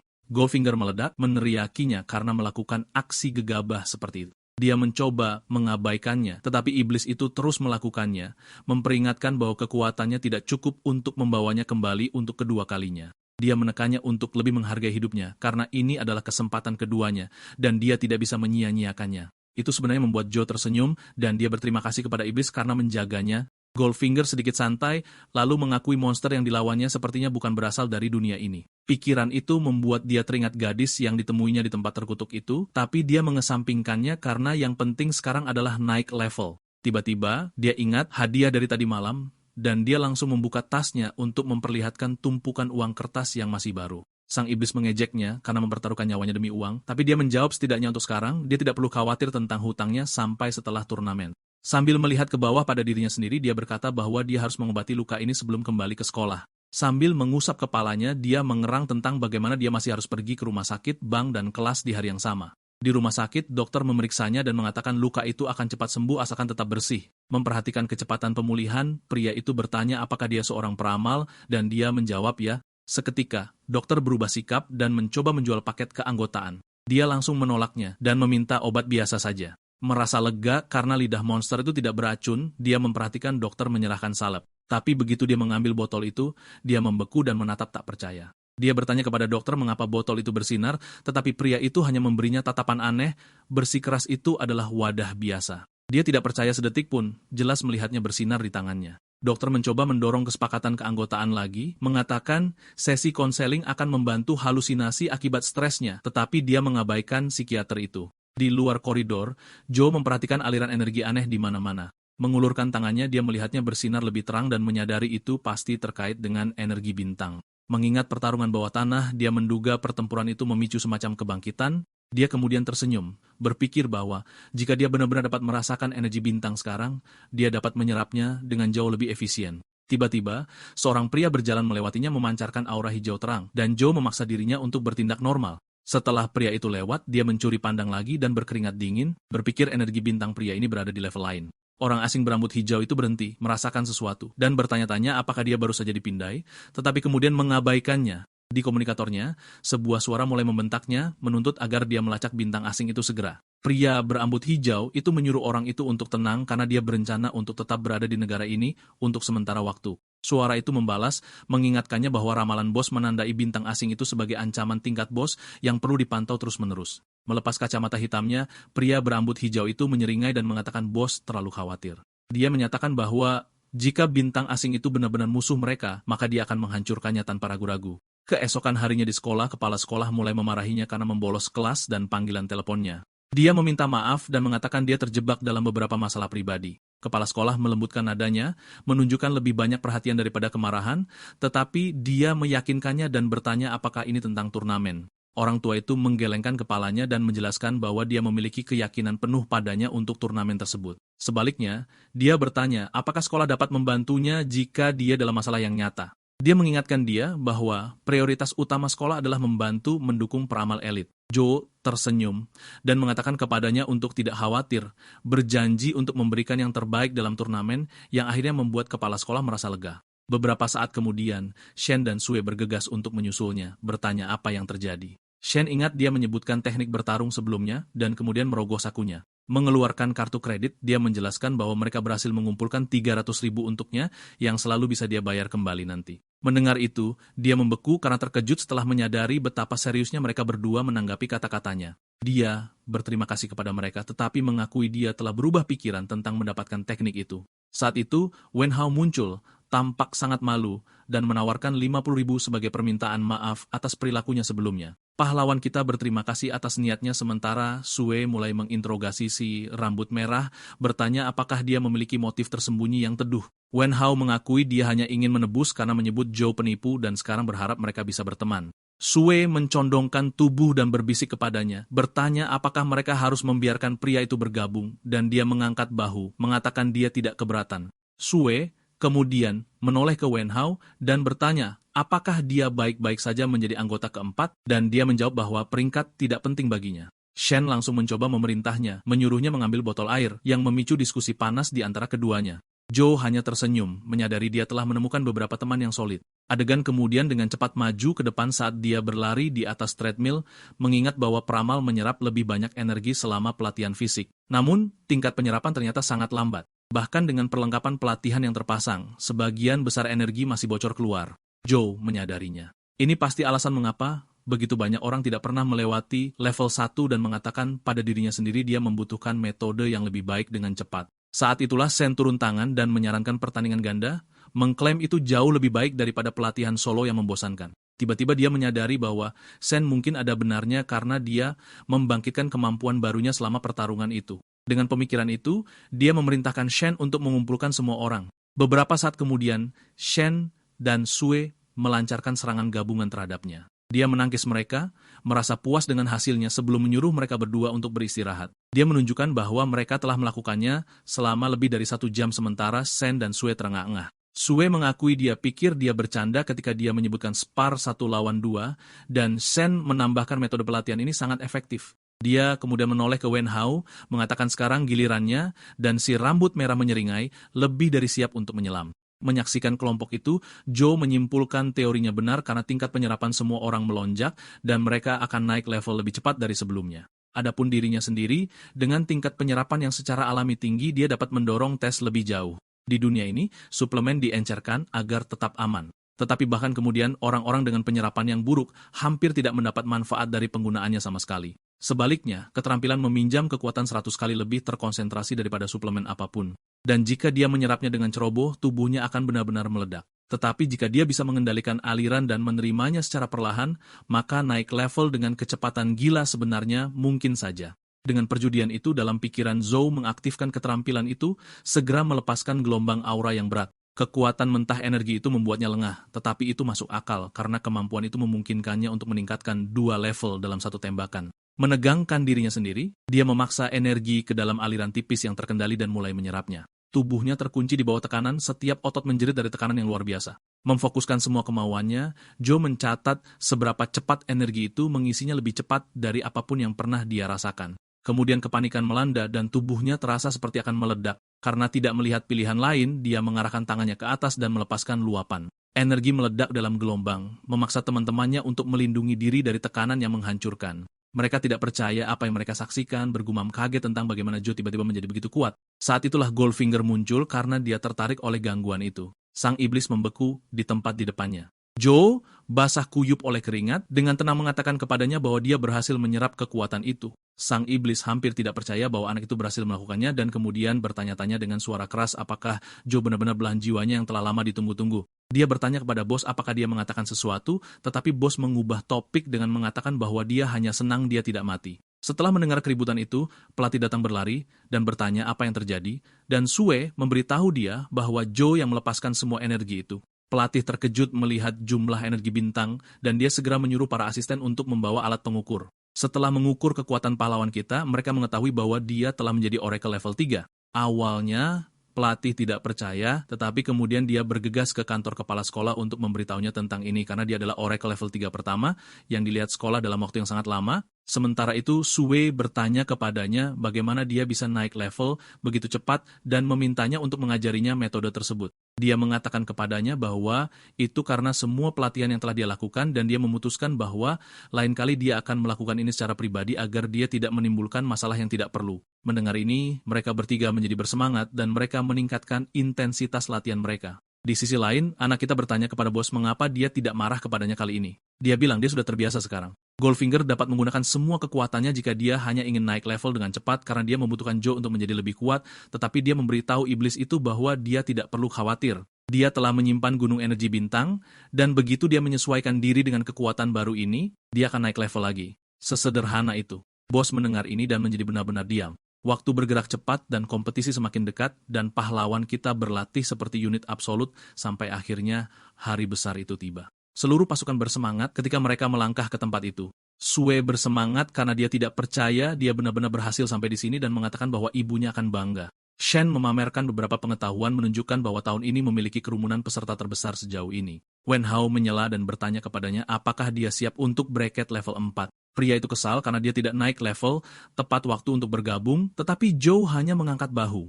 Kata-kata kepala sekolah masih bergema di benaknya bahwa Anda harus memberikan segalanya. Dan jika semuanya menjadi terlalu berantakan, menyerahlah saja. Tidak ada rasa malu untuk hidup untuk bertarung lagi. Karena arena untuk level 3 dan level 4 dipisahkan, mereka bertiga berpisah, meninggalkannya untuk bersiap sendiri. Sementara itu, kepala sekolah dan pelatih masuk ke area VIP, melihat sekeliling seperti anak-anak di toko permen. Pelatih terkekeh, mengatakan ini adalah jenis kemewahan yang telah mereka tunggu-tunggu. Semua berkat sekolah mereka yang akhirnya mengirim seorang pejuang ke bracket level 4 hari ini. Tiba-tiba, kepala sekolah Wang muncul dan memberi selamat kepada kepala sekolah karena telah membuat 2 siswa tingkat tinggi hanya dalam beberapa bulan. Kepala sekolah bertindak rendah hati dan mengatakan itu tidak ada hubungannya dengan dia. Itu semua karena kerja keras para siswa. Dia hanya membantu mereka memenuhi kebutuhan mereka. Dia juga berterima kasih kepada Wong atas bantuannya karena dia memberinya semua informasi penting tentang kompetisi. Setelah reformasi, pemerintah mengumumkan hibah untuk sekolah-sekolah pemenang. Dan karena hibah ini, kesulitan turnamen juga akan meningkat. Tiba-tiba, seorang pria arogan mengatakan bahwa seorang udik telah memaksa masuk ke ruang VIP dan menyebabkan semua keributan ini. Kepala sekolah ingin memberinya balasan, tetapi Wong menghentikannya dan mengatakan untuk tidak main-main dengan mereka karena mereka semua adalah kepala sekolah dari sekolah yang telah memenangkan kompetisi ini sebelumnya. Kepala sekolah mengatakan itu semua di masa lalu dan tidak ada yang benar-benar tahu siapa yang akan memenangkan kompetisi ini. Pria berambut putih itu menyuruh Hu untuk menikmati adegan ini untuk pertama dan terakhir kalinya, sehingga dia dapat mengingatnya dengan jelas. Pelatih bertanya kepada kepala sekolah apakah para siswa akan baik-baik saja karena mereka mengambil bagian dalam kompetisi tingkat tinggi seperti itu untuk pertama kalinya. Hu kemudian bertanya kepada pelatih apa pendapatnya tentang murid-muridnya. Dia menjawab bahwa mereka semua berbakat dan Joe adalah seorang anak ajaib yang jauh lebih berbakat daripada jenius manapun. Kepala sekolah mengatakan kepadanya bahwa mereka hanya harus mempercayai para siswa. Di tribun, kelas bersorak untuk Joe, tetapi dia khawatir tentang dia dan dia benar-benar gugup karena dia datang ke sini untuk pertama kalinya. Awalnya, dia tidak percaya bahwa anak kita mengambil bagian dalam kompetisi, tetapi sekarang dia di sini bersorak untuknya. Seminggu yang lalu di sekolah, dia berpikir bahwa Joe telah menjadi bintang yang sedang naik daun di akademi. Dia tidak bisa bertemu dengannya lagi karena sekarang dia tidak akan repot dengan siapapun dari kelas bawah. Saat memikirkan semua ini, dia akan jatuh ke lantai, tetapi pahlawan kita muncul dan menangkapnya tepat waktu. Dia bertanya padanya, apakah dia baik-baik saja, dan dia berterima kasih padanya, lalu bertanya apa yang dia lakukan di sini. Dia mengatakan kepadanya bahwa dia melihatnya, jadi dia datang untuk menyapa. Dia mengakui bahwa dia pikir sekarang dia adalah elit dan tidak akan pernah bertemu dengan siapapun dari kelas bawah. Dia mengatakan kepadanya bahwa teman adalah selamanya dan apapun yang terjadi, mereka tidak dapat diubah. Mendengar ini, dia merasa senang dan berpikir bahwa Joe tidak berubah sama sekali, dan dia pasti bisa memenangkan turnamen. Pembawa acara menyatakan bahwa para kontestan datang ke panggung, dan perwakilan kelas menjadi sangat bersemangat setelah melihat anak kita berjalan keluar dengan yang lain. Pembawa acara mengatakan dia menyambut semua orang ke kompetisi pertukaran tahun ini, dan acara ini akan diselenggarakan olehnya dan rekannya, Lilian. Mendengar nama itu, kerumunan menjadi sangat liar karena dia adalah salah satu idola paling terkenal di seluruh negeri. Sang diva mengatakan bahwa dia ada di sini untuk bekerja keras, dan hari ini dia hanyalah seorang pembawa acara biasa karena para kontestan adalah bintang sejati dari kompetisi ini. Setelah itu, pembawa acara menjelaskan aturan bahwa dari 12 akademi ada 48 kontestan, 16 di bracket level 4 dan sisanya 32 di bracket level 3. Dia mengatakan bahwa aula hanya untuk bracket level 4 dan peringkat akan didasarkan pada skor dari kedua bracket yang kemudian akan dikonversi menjadi poin. Para kontestan akan saling berhadapan satu persatu dan pemenang akan maju. Dia kemudian akan menghadapi pemenang pertandingan lainnya sampai hanya ada satu pejuang yang tersisa. Batas waktu adalah 30 menit dan pertandingan berakhir ketika satu kontestan menyerah atau tidak memiliki kemampuan lagi untuk bertarung. Lilian mengatakan bahwa aturan untuk turnamen tahun ini jauh lebih ketat, tetapi tidak perlu khawatir dan menyuruh semua orang untuk melihat bagian paling atas pilar. Kerumunan menjadi sangat bersemangat ketika mereka melihat selebriti peringkat S by Yue duduk di aula. Untuk memamerkan kekuatan dominasinya, dia dengan santai mengguncang lantai hanya dengan satu jari. Pembawa acara menjelaskan bahwa Master telah menyiapkan cincin khusus ini yang melindungi penonton dari serangan nyasar. Jadi dia juga bisa memperbaiki cincin secara instan setelah setiap pertandingan. Dia juga menyuruh para kontestan untuk mengenakan permata karena mereka bertindak sebagai sertifikasi kontestan dan juga dapat melindungi mereka dalam kondisi berbahaya. Semua orang berbisik bahwa peringkat S benar-benar menakutkan dan anak kita berpikir bahwa kekuatannya hampir sama dengan Gojo. Pria itu terlihat sangat riang tentang segalanya sehingga dia bahkan tidak merasa gugup. Sang idola mengatakan bahwa hasilnya akan ditampilkan di gym, dan dia secara resmi mengumumkan bahwa kompetisi sekarang dimulai. Pertandingan pertama berakhir hanya dalam 17 menit, dan pemenangnya adalah Xiaoran. Kepala sekolah mengatakan dia tidak percaya bahwa Oracle peringkat S secara pribadi mengawasi turnamen, yang berarti pertandingan tahun ini akan sangat menantang. Kepala sekolah Wang mengatakan bahwa itu semua karena perbedaan antara level 4 dan level 3 karena Oracle level 4 sudah memiliki penguasaan penuh atas teknik bertarung mereka. Sekolah-sekolah terkenal sangat kaya sehingga membeli teknik peringkat C pada dasarnya merupakan rutinitas sehari-hari bagi mereka. Satu-satunya alasan mereka selalu dapat memenangkan turnamen adalah karena mereka menggunakan uang hibah untuk menyediakan kontestan mereka dengan ramuan dan teknik bertarung terbaik. Tapi tahun ini, segalanya akan benar-benar berubah. Pertandingan kelima adalah antara Lan Qin dan Li Zai, dan di dalamnya Qin mempermainkan lawannya dengan menghindari setiap serangannya. Kemudian dia menggunakan teknik bertarung berbasis kemampuan dan menahan lawannya sebelum dia mendaratkan pukulan terakhir dan memenangkan pertandingan. Kerumunan menjadi sangat bersemangat menonton ini, dan banyak orang berpikir bahwa dia diam-diam menggunakan semacam sihir.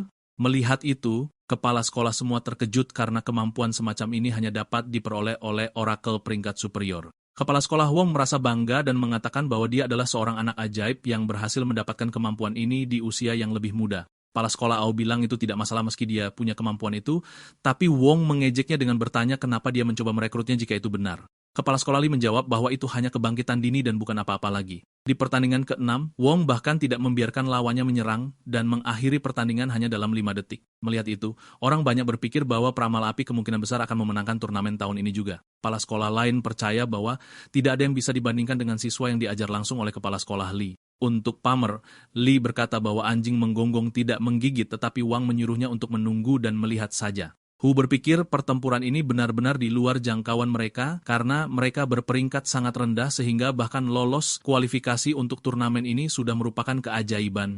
Dia bisa mengangkat kepalanya tinggi jika Joe memenangkan satu pertandingan atau setidaknya hanya memberikan pertunjukan. Setelah akhir pertandingan ke-7, pahlawan kita adalah kontestan berikutnya dan bertanya-tanya seperti apa petarung lawannya nanti. Goldfinger menyuruhnya meminjam kekuatannya dan menyelesaikan pertandingan dengan cepat. Tapi dia mengatakan bahwa jika dia melakukan itu, dia akan menarik perhatian semua orang, dan dia bisa mendapat masalah nyata jika dia diselidiki. Dalam perjalanannya menuju ring, dia bertemu Chin. Dia mengatakan kepadanya bahwa dia tidak beruntung berada di pertandingan terakhir karena lawannya adalah salah satu yang terkuat dan teknik bertarungnya sangat kuat sehingga bahkan seorang peramal peringkat D pun tidak dapat sepenuhnya menahannya. Anak kita bertanya apakah tidak berbahaya menggunakan teknik yang begitu kuat di pertandingan peringkat rendah. Chin menjelaskan kepadanya bahwa batu permata dapat memblokir satu serangan mematikan, tetapi tetap saja dia akan menerima banyak kerusakan karena ini adalah realitas pahit dari kompetisi. Dengan itu, dia bertanya mengapa dia membantunya, dan dia mengatakan kepadanya bahwa mereka adalah sekutu karena mereka memiliki tujuan yang sama, yaitu untuk menghajar semua orang bodoh yang sombong. Sebelum pergi, dia mengatakan bahwa dia berharap dia akan membantunya. Tetapi karena lawannya sangat kuat, akan sangat bagus jika dia setidaknya bisa membuatnya sedikit lelah. Mendengar itu, dia mulai bertanya-tanya apakah lawannya benar-benar sekuat yang dia katakan. Akhirnya, pertandingan terakhir dari babak pertama akan segera dimulai, dan orang banyak bersorak keras saat anak kita memasuki ring. Dia berpikir bahwa ini terasa seperti sambutan hangat. Tetapi, pada kenyataannya, sorakan itu untuk kontestan Lei yang membuat pintu masuk seperti seorang putus sekolah dari Avengers. Pembawa acara mengatakan bahwa tidak ada yang menyangka pertandingan terakhir akan menampilkan Lei Chai. Dia menjadi seorang peramal pada usia 12 tahun. Dan hanya dalam 4 tahun, dia maju ke peramal tingkat 4. Dia juga telah menerima sertifikat nasional bersama dengan undangan Guild. Tidak akan salah jika seseorang memanggilnya petarung terbaik di era baru ini. Melihat dia memasuki ring, orang banyak menjadi sangat liar dan mulai menyemangatinya. Perwakilan kelas menjadi khawatir karena tidak ada satu orang pun yang menyemangati anak kita. Seorang pria acak di kerumunan mengatakan kepadanya bahwa Lei memiliki begitu banyak penggemar karena dia kuat dan tampan. Sebaliknya, lawannya hanya terlihat seperti pria acak dengan temperamen buruk. Mendengar dia mengatakan itu, dia menjawab bahwa dia mendukung Joe karena dia adalah anak laki-laki yang benar-benar baik dan lembut. Setelah itu, keduanya mulai berdebat dan semua orang di sekitar mereka mulai bertanya-tanya apa sebenarnya yang terjadi. Semua orang bersemangat untuk melihat bagaimana jenius itu akan tampil dalam pertandingan ini dan apakah dia bahkan bisa mengalahkan Akademi Lian Guang yang tak terkalahkan. Pembawa acara mengatakan bahwa pertandingan akan dimulai sekarang, tetapi Lilian menyela dia dengan bertanya apakah dia lupa memperkenalkan salah satu petarung. Dia dengan cepat meminta maaf dan mengakui bahwa dia lupa dalam semua kegembiraan.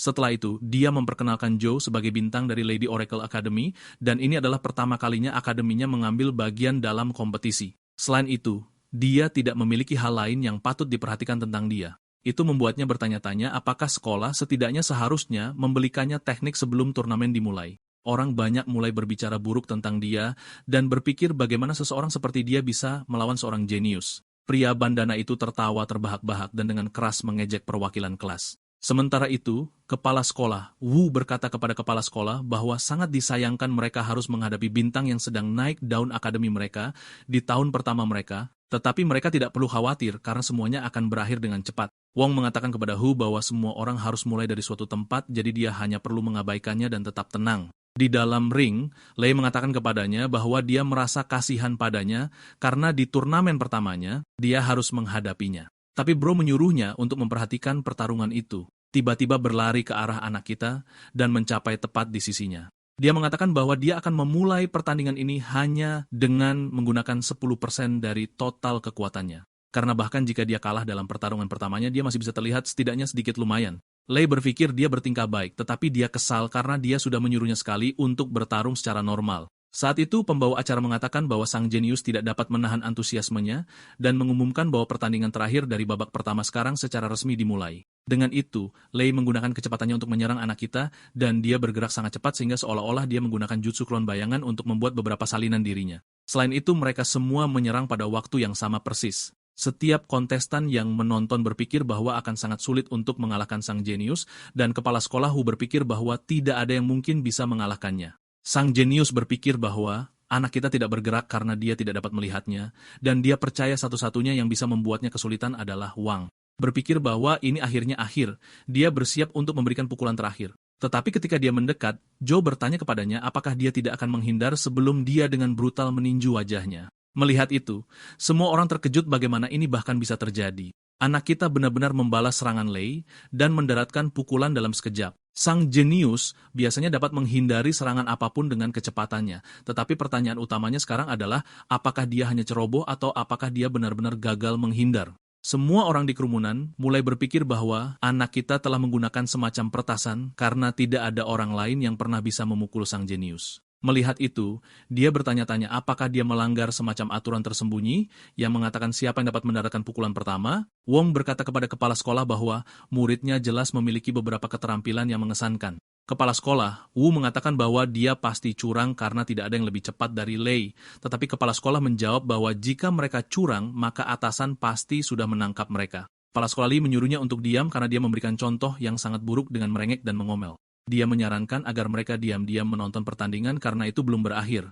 Pada saat itu, Pikachu juga memanggil bersikeras dia belum selesai. Dia mengakui dia tidak menganggap Joe serius sebelumnya dan sekarang bersumpah untuk habis-habisan. Petir melingkar di sekelilingnya saat dia mengisi daya serangan lain, berteriak bahwa kekuatannya hampir tidak terkendali. Lei terus memanggil lebih banyak petir, tetapi anak kita berdiri dengan tenang, bahkan tidak berkedip. Dia merasa hampir lucu bahwa Lei memiliki begitu banyak energi bintang yang tersimpan di dalam dirinya. Tiba-tiba kilatan petir kuning melesat melewati Joe, membuatnya terkejut. Orang itu membelok melawan penghalang dan memantul di sekitar arena seperti pinball hiperaktif, mendapatkan kecepatan dengan setiap serangan. Pembawa acara berteriak bahwa Lei akan melepaskan kartu trufnya, sementara Lilian terus menambahkan pengisi yang tidak berguna.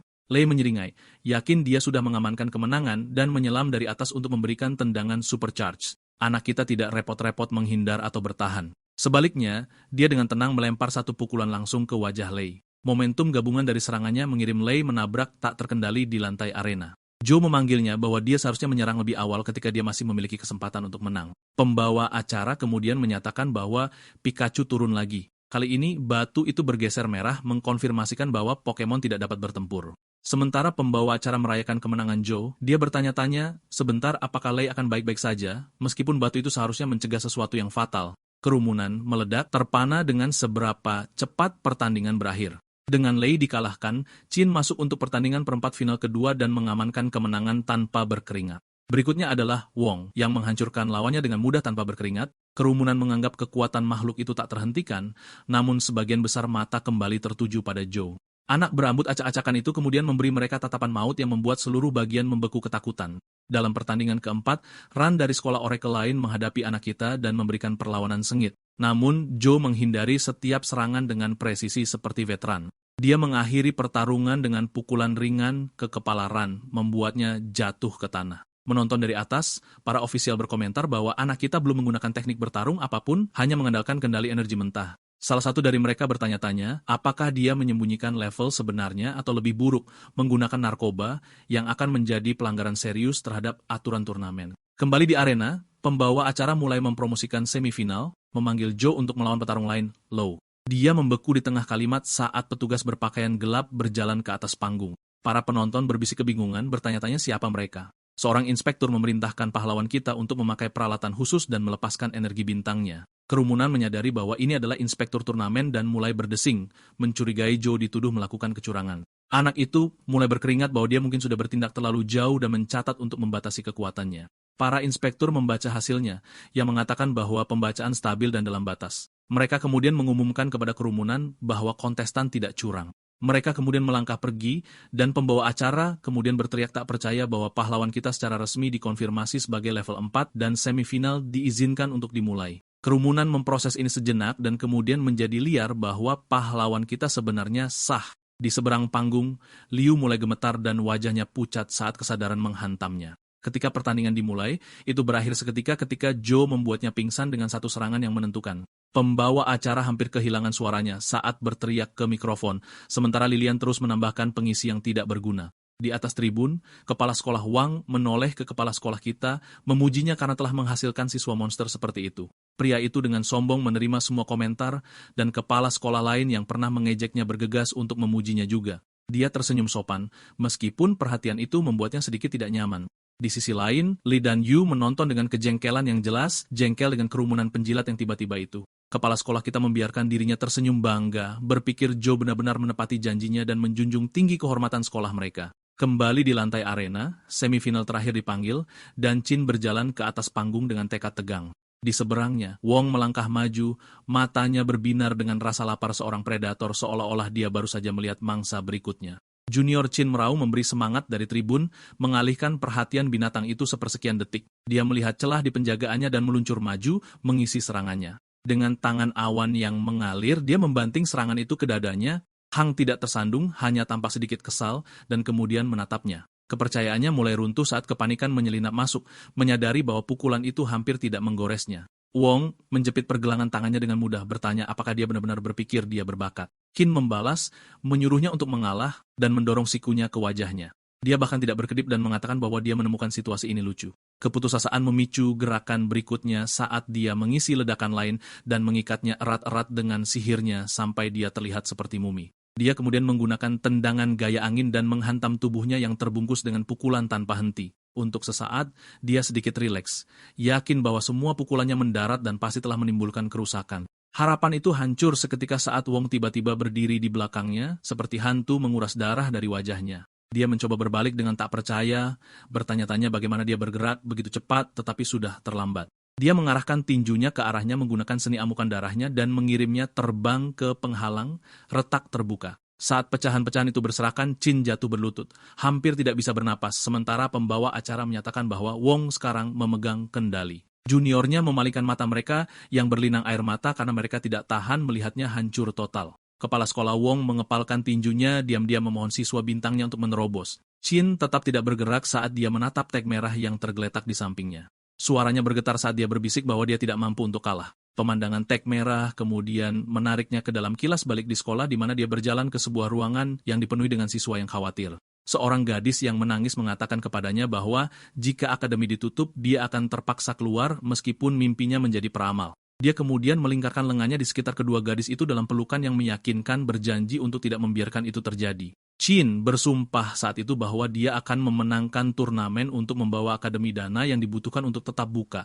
Meskipun gadis berambut hitam itu tidak terlihat yakin, Qin bersikeras bahwa dia tidak pernah mengingkari janjinya. Gadis itu kemudian mengobrak-abrik sakunya dan mengeluarkan jimat merah buatan tangan untuk keberuntungan. Momen itu menghangatkan hati Qin, dan dia berjanji untuk berjuang dengan semua yang dia miliki. Kembali di masa sekarang, dia meraih jimat itu, berbisik lagi bahwa dia membuat janji. Wong tidak peduli dan menginjak jimat keberuntungan tanpa peduli, mengejek apakah ini semua yang dia capai. Dia kemudian menendangnya dengan brutal, sementara tangannya tetap terkubur di sakunya. Kristalnya berubah menjadi merah dan dia jatuh pingsan, tetapi Wong terus mengejeknya.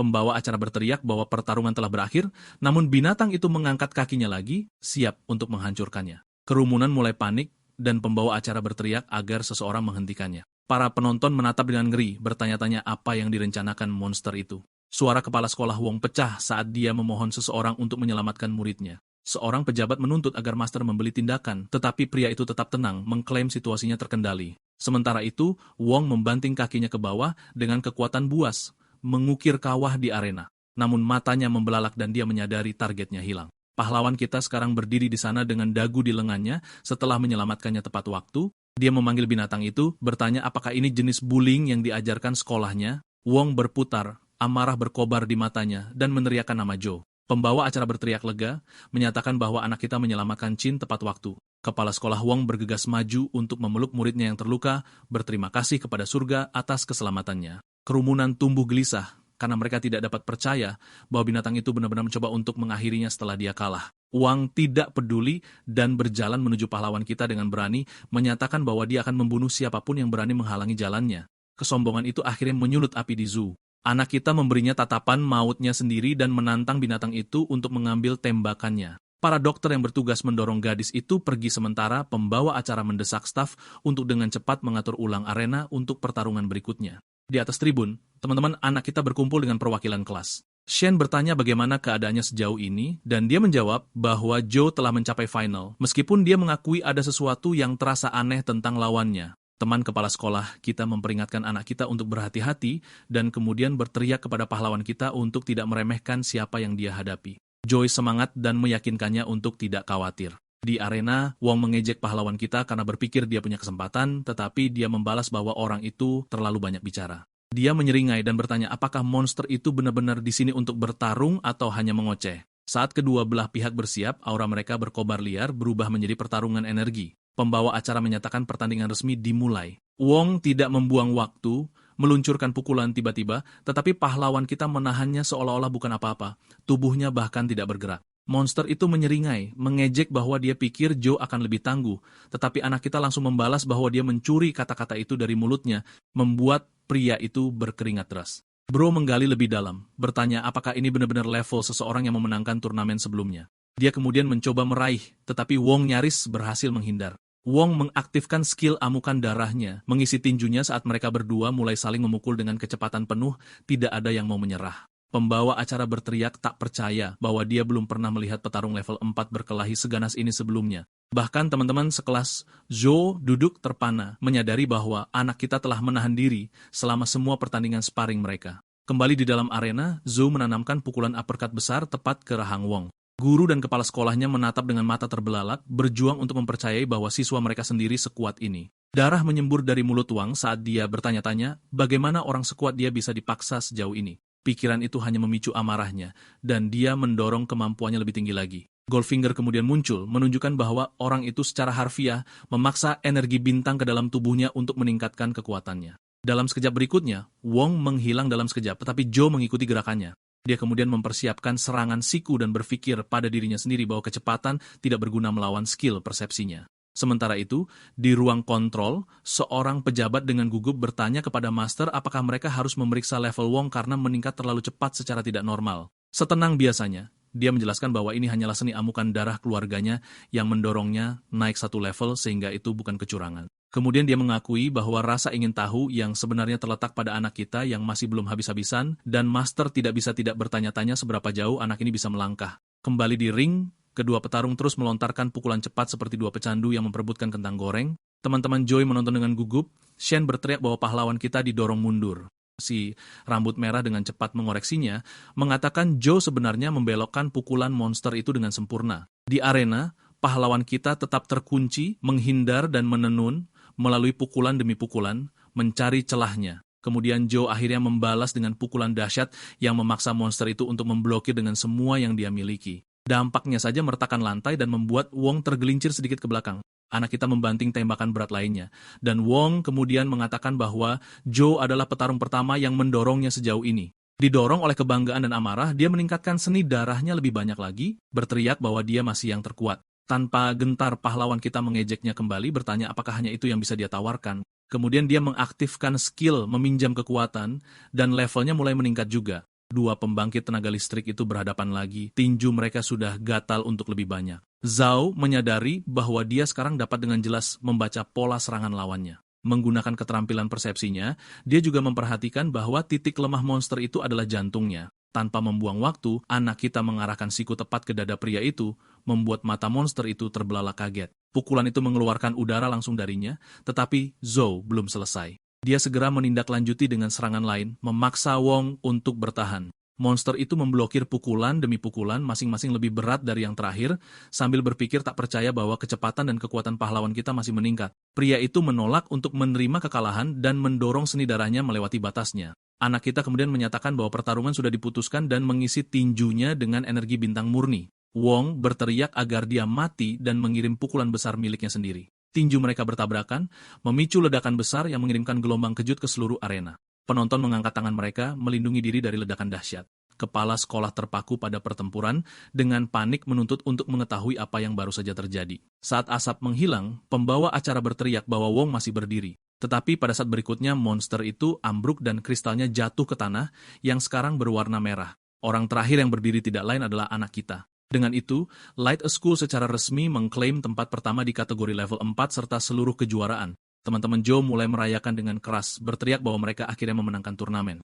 Guru dan kepala sekolahnya juga bersorak untuknya, berteriak bahwa dia membuat sekolah mereka bangga. Air mata mengalir di wajah kepala sekolah saat dia menyatakan bahwa mereka tidak perlu lagi mengemis uang, sementara gurunya memasang wajah datar pada reaksi dramatisnya. Kepala sekolah yang sama, yang mengejeknya sebelumnya sekarang bergegas maju untuk memberi selamat kepadanya dengan tidak tahu malu menjilat untuk menyelamatkan muka. Sementara itu, kepala sekolah Wong sangat marah atas penghinaan itu, dan bahkan kepala sekolah runner-up tahun lalu pun bingung tentang apa yang harus dilakukan. Yang mengejutkan kepala sekolah Lee, sekutunya meninggalkannya sepenuhnya dan kabur tanpa melihat ke belakang. Master Bai memutuskan untuk pergi juga karena turnamen telah selesai, dan pejabat itu berterima kasih padanya dengan tulus atas usahanya. Dalam perjalanannya keluar, mata Bai tiba-tiba menyipit ketika dia melihat dua sosok asing menonton dari samping. Dia langsung bertanya-tanya apakah mereka ada di sini untuk mencari Joe. Seorang lelaki tua bergumam kepada gadis di sebelahnya bahwa dia tidak pernah menyangka sekolah terpencil seperti itu akan menghasilkan monster seperti itu. Dia bertanya, apakah dia bisa membawa pahlawan kita ke dalam guild mereka? Gadis itu, Lin, mengakui bahwa mereka adalah teman masa kecil, tetapi sekarang Joe bahkan tidak mengenalinya. Meski begitu, dia bersumpah akan menggunakan semua yang dia miliki untuk merekrutnya. Kembali di dalam arena, tim pemenang berdiri berbaris dengan bangga di atas panggung. Kamera menyala saat kepala sekolah mempromosikan sekolah terbaru secara langsung memeras kemenangan. Pahlawan kita tersenyum untuk foto-foto sementara, dia berpikir ini terasa lebih sulit daripada pertarungan yang sebenarnya. Keesokan harinya, kepala sekolah menariknya ke samping dan mengakui bahwa dia berutang budi besar kepadanya karena telah membawa kemenangan. Sesuai dengan janjinya, dia menyerahkan kristal hitam itu kepada Joe yang membuat iblis itu sangat bersemangat. Tetap saja, kepala sekolah memperingatkannya bahwa Akademi Oracle Utama akan datang memanggil sekarang dan mengingatkannya untuk tidak melupakan dari mana dia berasal. Setelah percakapan mereka, pahlawan kita melangkah keluar dari kantor hanya untuk segera bertemu dengan teman-temannya. Mereka menyambutnya dengan gembira dengan kertas di tangan meskipun sedang liburan musim panas. Shen melingkarkan lengan di sekelilingnya dan menjelaskan bahwa setiap akademi top mengirimkan surat penerimaan kepada mereka lebih awal, dan mereka semua telah diterima. Anak kita memberi selamat kepada mereka satu persatu, tetapi mereka bersikeras bahwa pujian yang sebenarnya adalah miliknya. Shen kemudian menjadi serius, menyatakan dengan berani bahwa bersama-sama mereka akan menjadi tim terhebat di masa depan yang membuat pahlawan kita sedikit bingung. Sue dengan cepat menjelaskan bahwa meskipun mereka akan menghadiri akademi yang berbeda, mereka masih dapat bertemu dan tetap bersama. Joe hanya menyeringai, mengatakan dia menantikannya karena dia akan bosan jika tidak. Saat mereka berjalan, dia menambahkan bahwa dia pasti membutuhkan bantuan mereka ketika dia harus berlatih untuk menjadi lebih kuat. Tiba-tiba, sosok lain melangkah keluar dari sudut, membuat mereka semua lengah. Perwakilan kelas menatap lurus ke arah mereka dengan tekad dan bertanya apakah dia bisa bergabung dengan geng itu juga karena dia ingin tumbuh lebih kuat bersama mereka. Perwakilan kelas menjadi terpesona ketika dia akhirnya melangkah ke ruang kelas elit. Dia berterima kasih kepada pahlawan kita atas bantuannya, tetapi dia menepisnya, mengatakan itu adalah kepala sekolah. Liu juga berterima kasih pada kepala sekolah yang senang membantu. Dia akan membuka fasilitas ini untuk semua orang dengan banyak perubahan di masa depan. Setelah menang, kepala sekolah akhirnya punya dana untuk melakukan apa yang dia inginkan berkat murid-muridnya. Dia lalu memuji semua orang atas usaha mereka. Saat yang lain bercanda perubahan terjadi setelah mereka pergi, Sue bertanya kenapa ketua kelas berlatih keras saat liburan dan tidak ada lomba. Dia bercerita, mengaku tidak pernah merasa hebat, tapi dia bersemangat melihat semua orang bekerja keras. Dia ingin mendaftar sebagai siswa budaya khusus, yang tenggat waktunya 1 bulan lagi membuat gadis berambut merah muda menangis. Sue menggenggam tangan ketua kelas dan berjanji akan membantunya. Shen bertanya rencana Joe dan apakah dia sudah memilih sekolah. Dia belum menerima surat, membuat semua orang terkejut karena mereka semua langsung mendapat surat dari 5 akademi besar.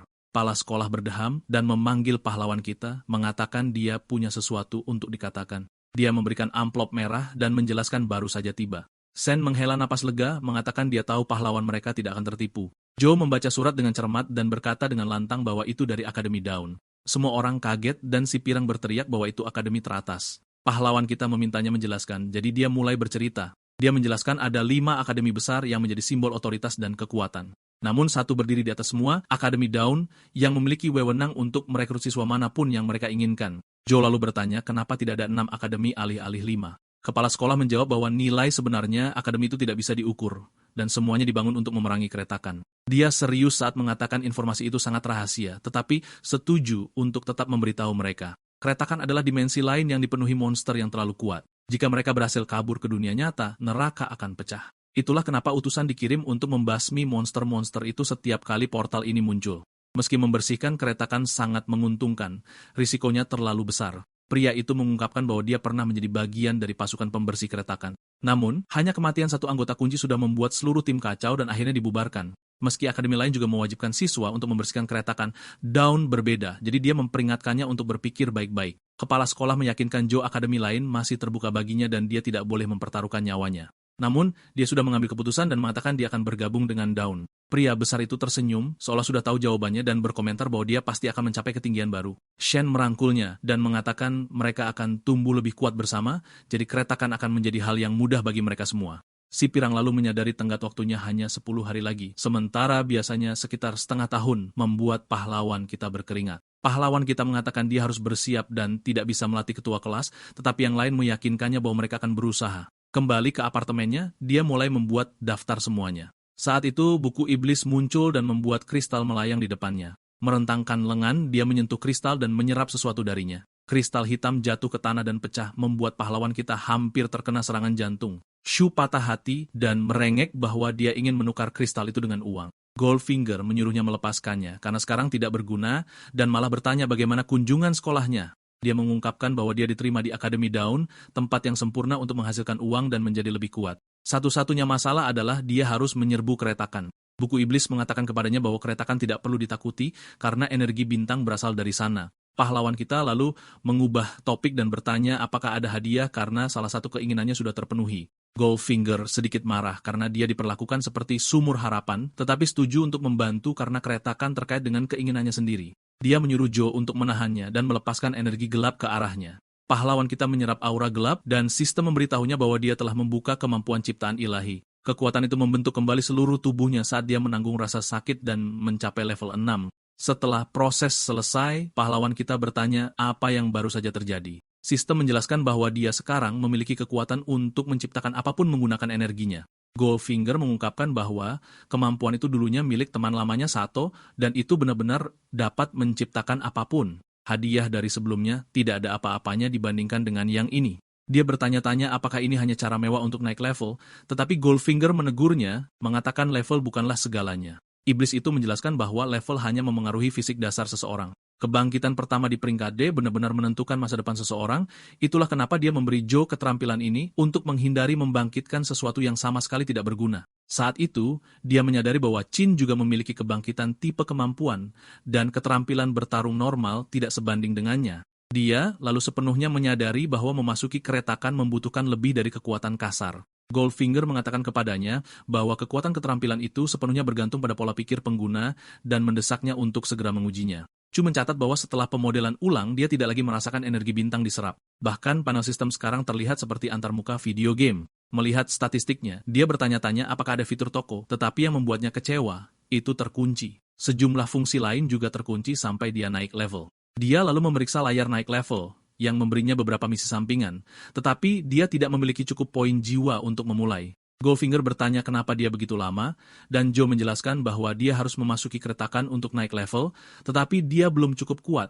Buku iblis mulai mengeluh bahwa pahlawan kita ternyata cukup tidak berguna. Saat itu panel sistem baru muncul di depan Joe, mengumumkan bahwa keinginan lain baru saja diselesaikan. Tubuhnya mulai bersinar saat dia menerima hadiah baru, armor penyihir.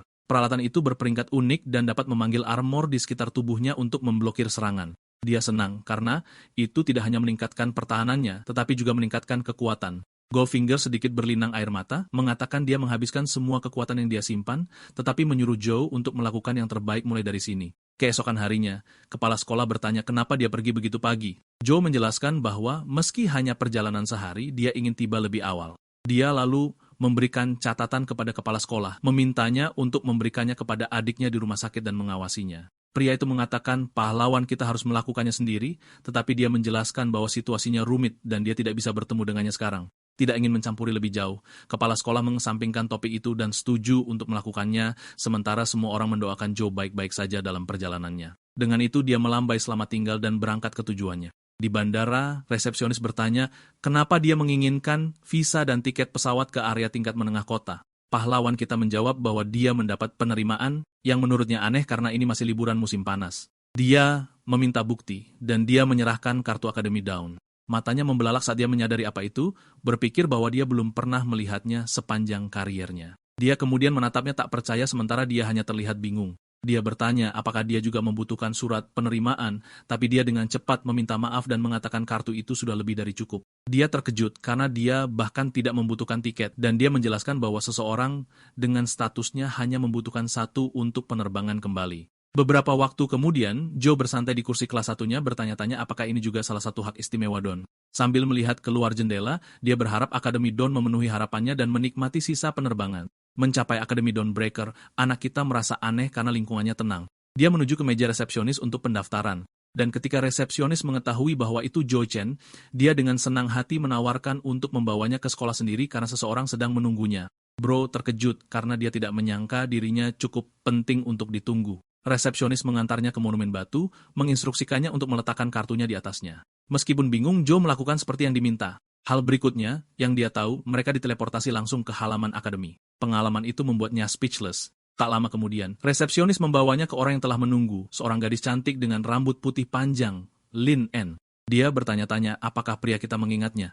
Dia mengakui bahwa dia ingat dan bahwa dia berharap mendapat kesempatan untuk berterima kasih padanya. Yang mengejutkan, dia ternyata adalah seniornya. Setelah resepsionis pergi, Joe bertanya-tanya mengapa Lin En tampak begitu ingin bertemu dengannya. Sebelum dia bisa mendekat, Kui Ming Chung melangkah di depannya menghalangi jalannya. Lin En mengerutkan kening dan menyuruh Cui dengan tajam untuk menghormati tamu mereka. Lin An mengundangnya untuk percakapan, tetapi Joe memintanya untuk mempersingkatnya. Jadi dia mengajukan tawaran kepadanya untuk bergabung dengan guildnya, dan harga yang dia tawarkan adalah 30.000. Mendengar harganya, pikiran Joe meledak. Bahkan Kui Ming Cheng bertanya-tanya apakah Lin An sudah kehilangan akal dan mulai memuntahkan omong kosong untuk pria kita. Dengan marah, Lin An melihat ke arahnya dan mempertanyakan sejak kapan dia ditunjuk untuk membuat keputusan. Berkeringat, saat dia meraba-raba untuk menjelaskan dirinya sendiri, tidak bisa tidak memikirkan mengapa dia bahkan membelanya. Kemudian Lin An kembali menoleh padanya, memberitahukan bahwa ini adalah yang tertinggi yang bisa dia tawarkan. Tapi Joe terpecah antara tawaran dan keterampilan yang harus dia tawarkan hanya peringkat E. Sebelum dia bisa mengatakan apapun, sebuah pengumuman berbunyi, mendesak semua siswa baru untuk berkumpul di aula perakitan. Lin An mengatakan kepadanya untuk memikirkannya, mengingat betapa besarnya tawaran ini baginya. Dia memberitahu dia bahwa dia akan mempertimbangkan tawarannya, dan dia mengantarnya ke aula perakitan. Di aula perakitan, seorang anak laki-laki dengan rambut pirang menganggap dirinya lebih unggul, duduk dengan anak laki-laki kita untuk menonjol dibandingkan dengannya. Niat anak laki-laki itu terhadap Lin En tidak murni.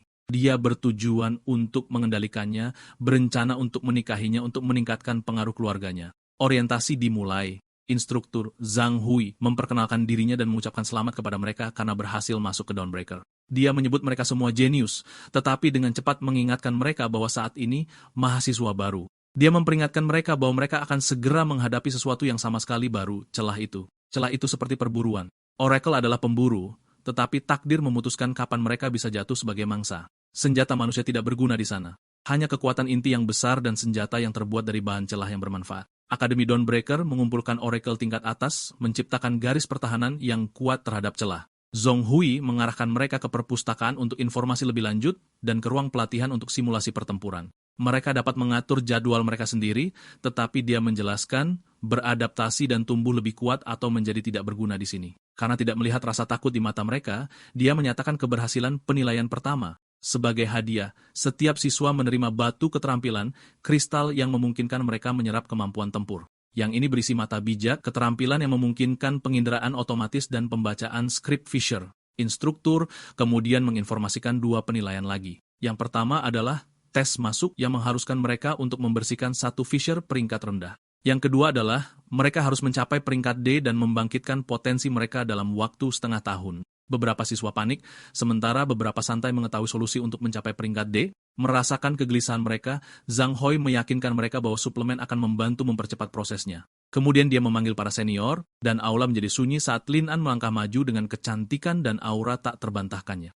Instruktur memberitahu siswa bahwa para senior mereka akan membantu mereka dalam penilaian mahasiswa baru mereka. Instruktur melanjutkan membimbing siswa untuk memilih mentor mereka. Para siswa terengah-engah, tidak dapat percaya bahwa Lin En ada di depan mereka, pewaris Guild Shenhua. Seorang siswa berdiri, memohon untuk dipilih, mengklaim bahwa dialah alasan dia bergabung dengan akademi. Lin En, bagaimanapun, menolaknya, menjelaskan bahwa dia hanya menerima mereka yang bertipe sihir sementara siswa tersebut berspesialisasi dalam kekuatan. Pria lain, karena pengabdian, memilih untuk mempelajari tipe sihir hanya untuknya meskipun menguasai kekuatan, tetapi dia juga menolaknya. Satu persatu, dia terus menolak para siswa, memiliki standar yang tinggi. Kesabaran instruktur mulai menipis. Dia mendesaknya untuk memilih setidaknya satu mahasiswa baru, memperingatkan bahwa jika dia tidak melakukannya, dia akan ditugaskan siapapun yang tersisa pada akhirnya secara default. Di antara para siswa, anak laki-laki dengan penampilan emas itu menyaksikan dengan percaya diri, yakin dia akan dipilih, baik oleh pilihan Lin En atau karena keadaan, situasi yang saling menguntungkan baginya. Kemudian, Zhou Chen berdiri meminta untuk diambil sebagai mentinya. Aula menjadi sunyi, tidak ada yang mengharapkannya untuk setuju. Tetapi ketika dia mengatakan ya, seluruh ruangan tercengang. Kemudian di aula misi, Zhou mempertanyakan keputusannya, bertanya-tanya mengapa dia memilihnya dan menawarkan harga setinggi itu untuk seseorang yang tidak berpengalaman seperti dia. Lin An hanya mengatakan kepadanya bahwa dia memiliki alasan pribadi yang akan dia ungkapkan setelah ujian. Dia kemudian memperkenalkan tim yang diatur untuk penilaiannya yang akan datang. Su Han, Supervisor hanya akan campur tangan jika ada nyawa dalam bahaya, dan setiap gangguan darinya akan mengakibatkan kegagalan. Liu Wei, penyembuh, memberikan dukungan pemulihan, sementara Zhao Lin menangani serangan jarak jauh. Li Rui, pemimpin tim, memerintahkan formasi dan membuat panggilan taktis. Li Rui melihat pahlawan kita dengan tangan kosong dan bertanya-tanya apakah dia telah membangkitkan bakat khusus apapun yang dia sangkal. Mendengar itu, dia terguncang bertanya-tanya bagaimana akademi bahkan membiarkannya masuk seperti itu. Karena tidak ada gunanya mengeluh sekarang, mereka memutuskan untuk tetap waspada di sisinya. Liu Wei menyarankan Zhu untuk tetap dekat untuk perlindungan, tetapi dia bersikeras bahwa dia memiliki pengalaman tempur, membuatnya sedikit jengkel dengan kepercayaan dirinya. Kemudian tim Li Rui dikirim ke celah di kamar 1, dan celah dapat dibuka oleh fragmen pohon dunia. Segera setelah celah terbuka, anak laki-laki kita merasakan aura yang padat, berharap dia menemukan kunci untuk naik level. Mereka berakhir di sebuah gua, dan hampir seketika, sekawanan serigala iblis bayangan mendeteksi kehadiran mereka dengan indera penciuman yang tajam. Leroy dan Zhao Lin menyerang mereka berusaha sekuat tenaga untuk mengalahkan mereka. Penyembuh, Liu Wei, berlari untuk menyembuhkan mereka, tidak menyadari ada monster di belakangnya.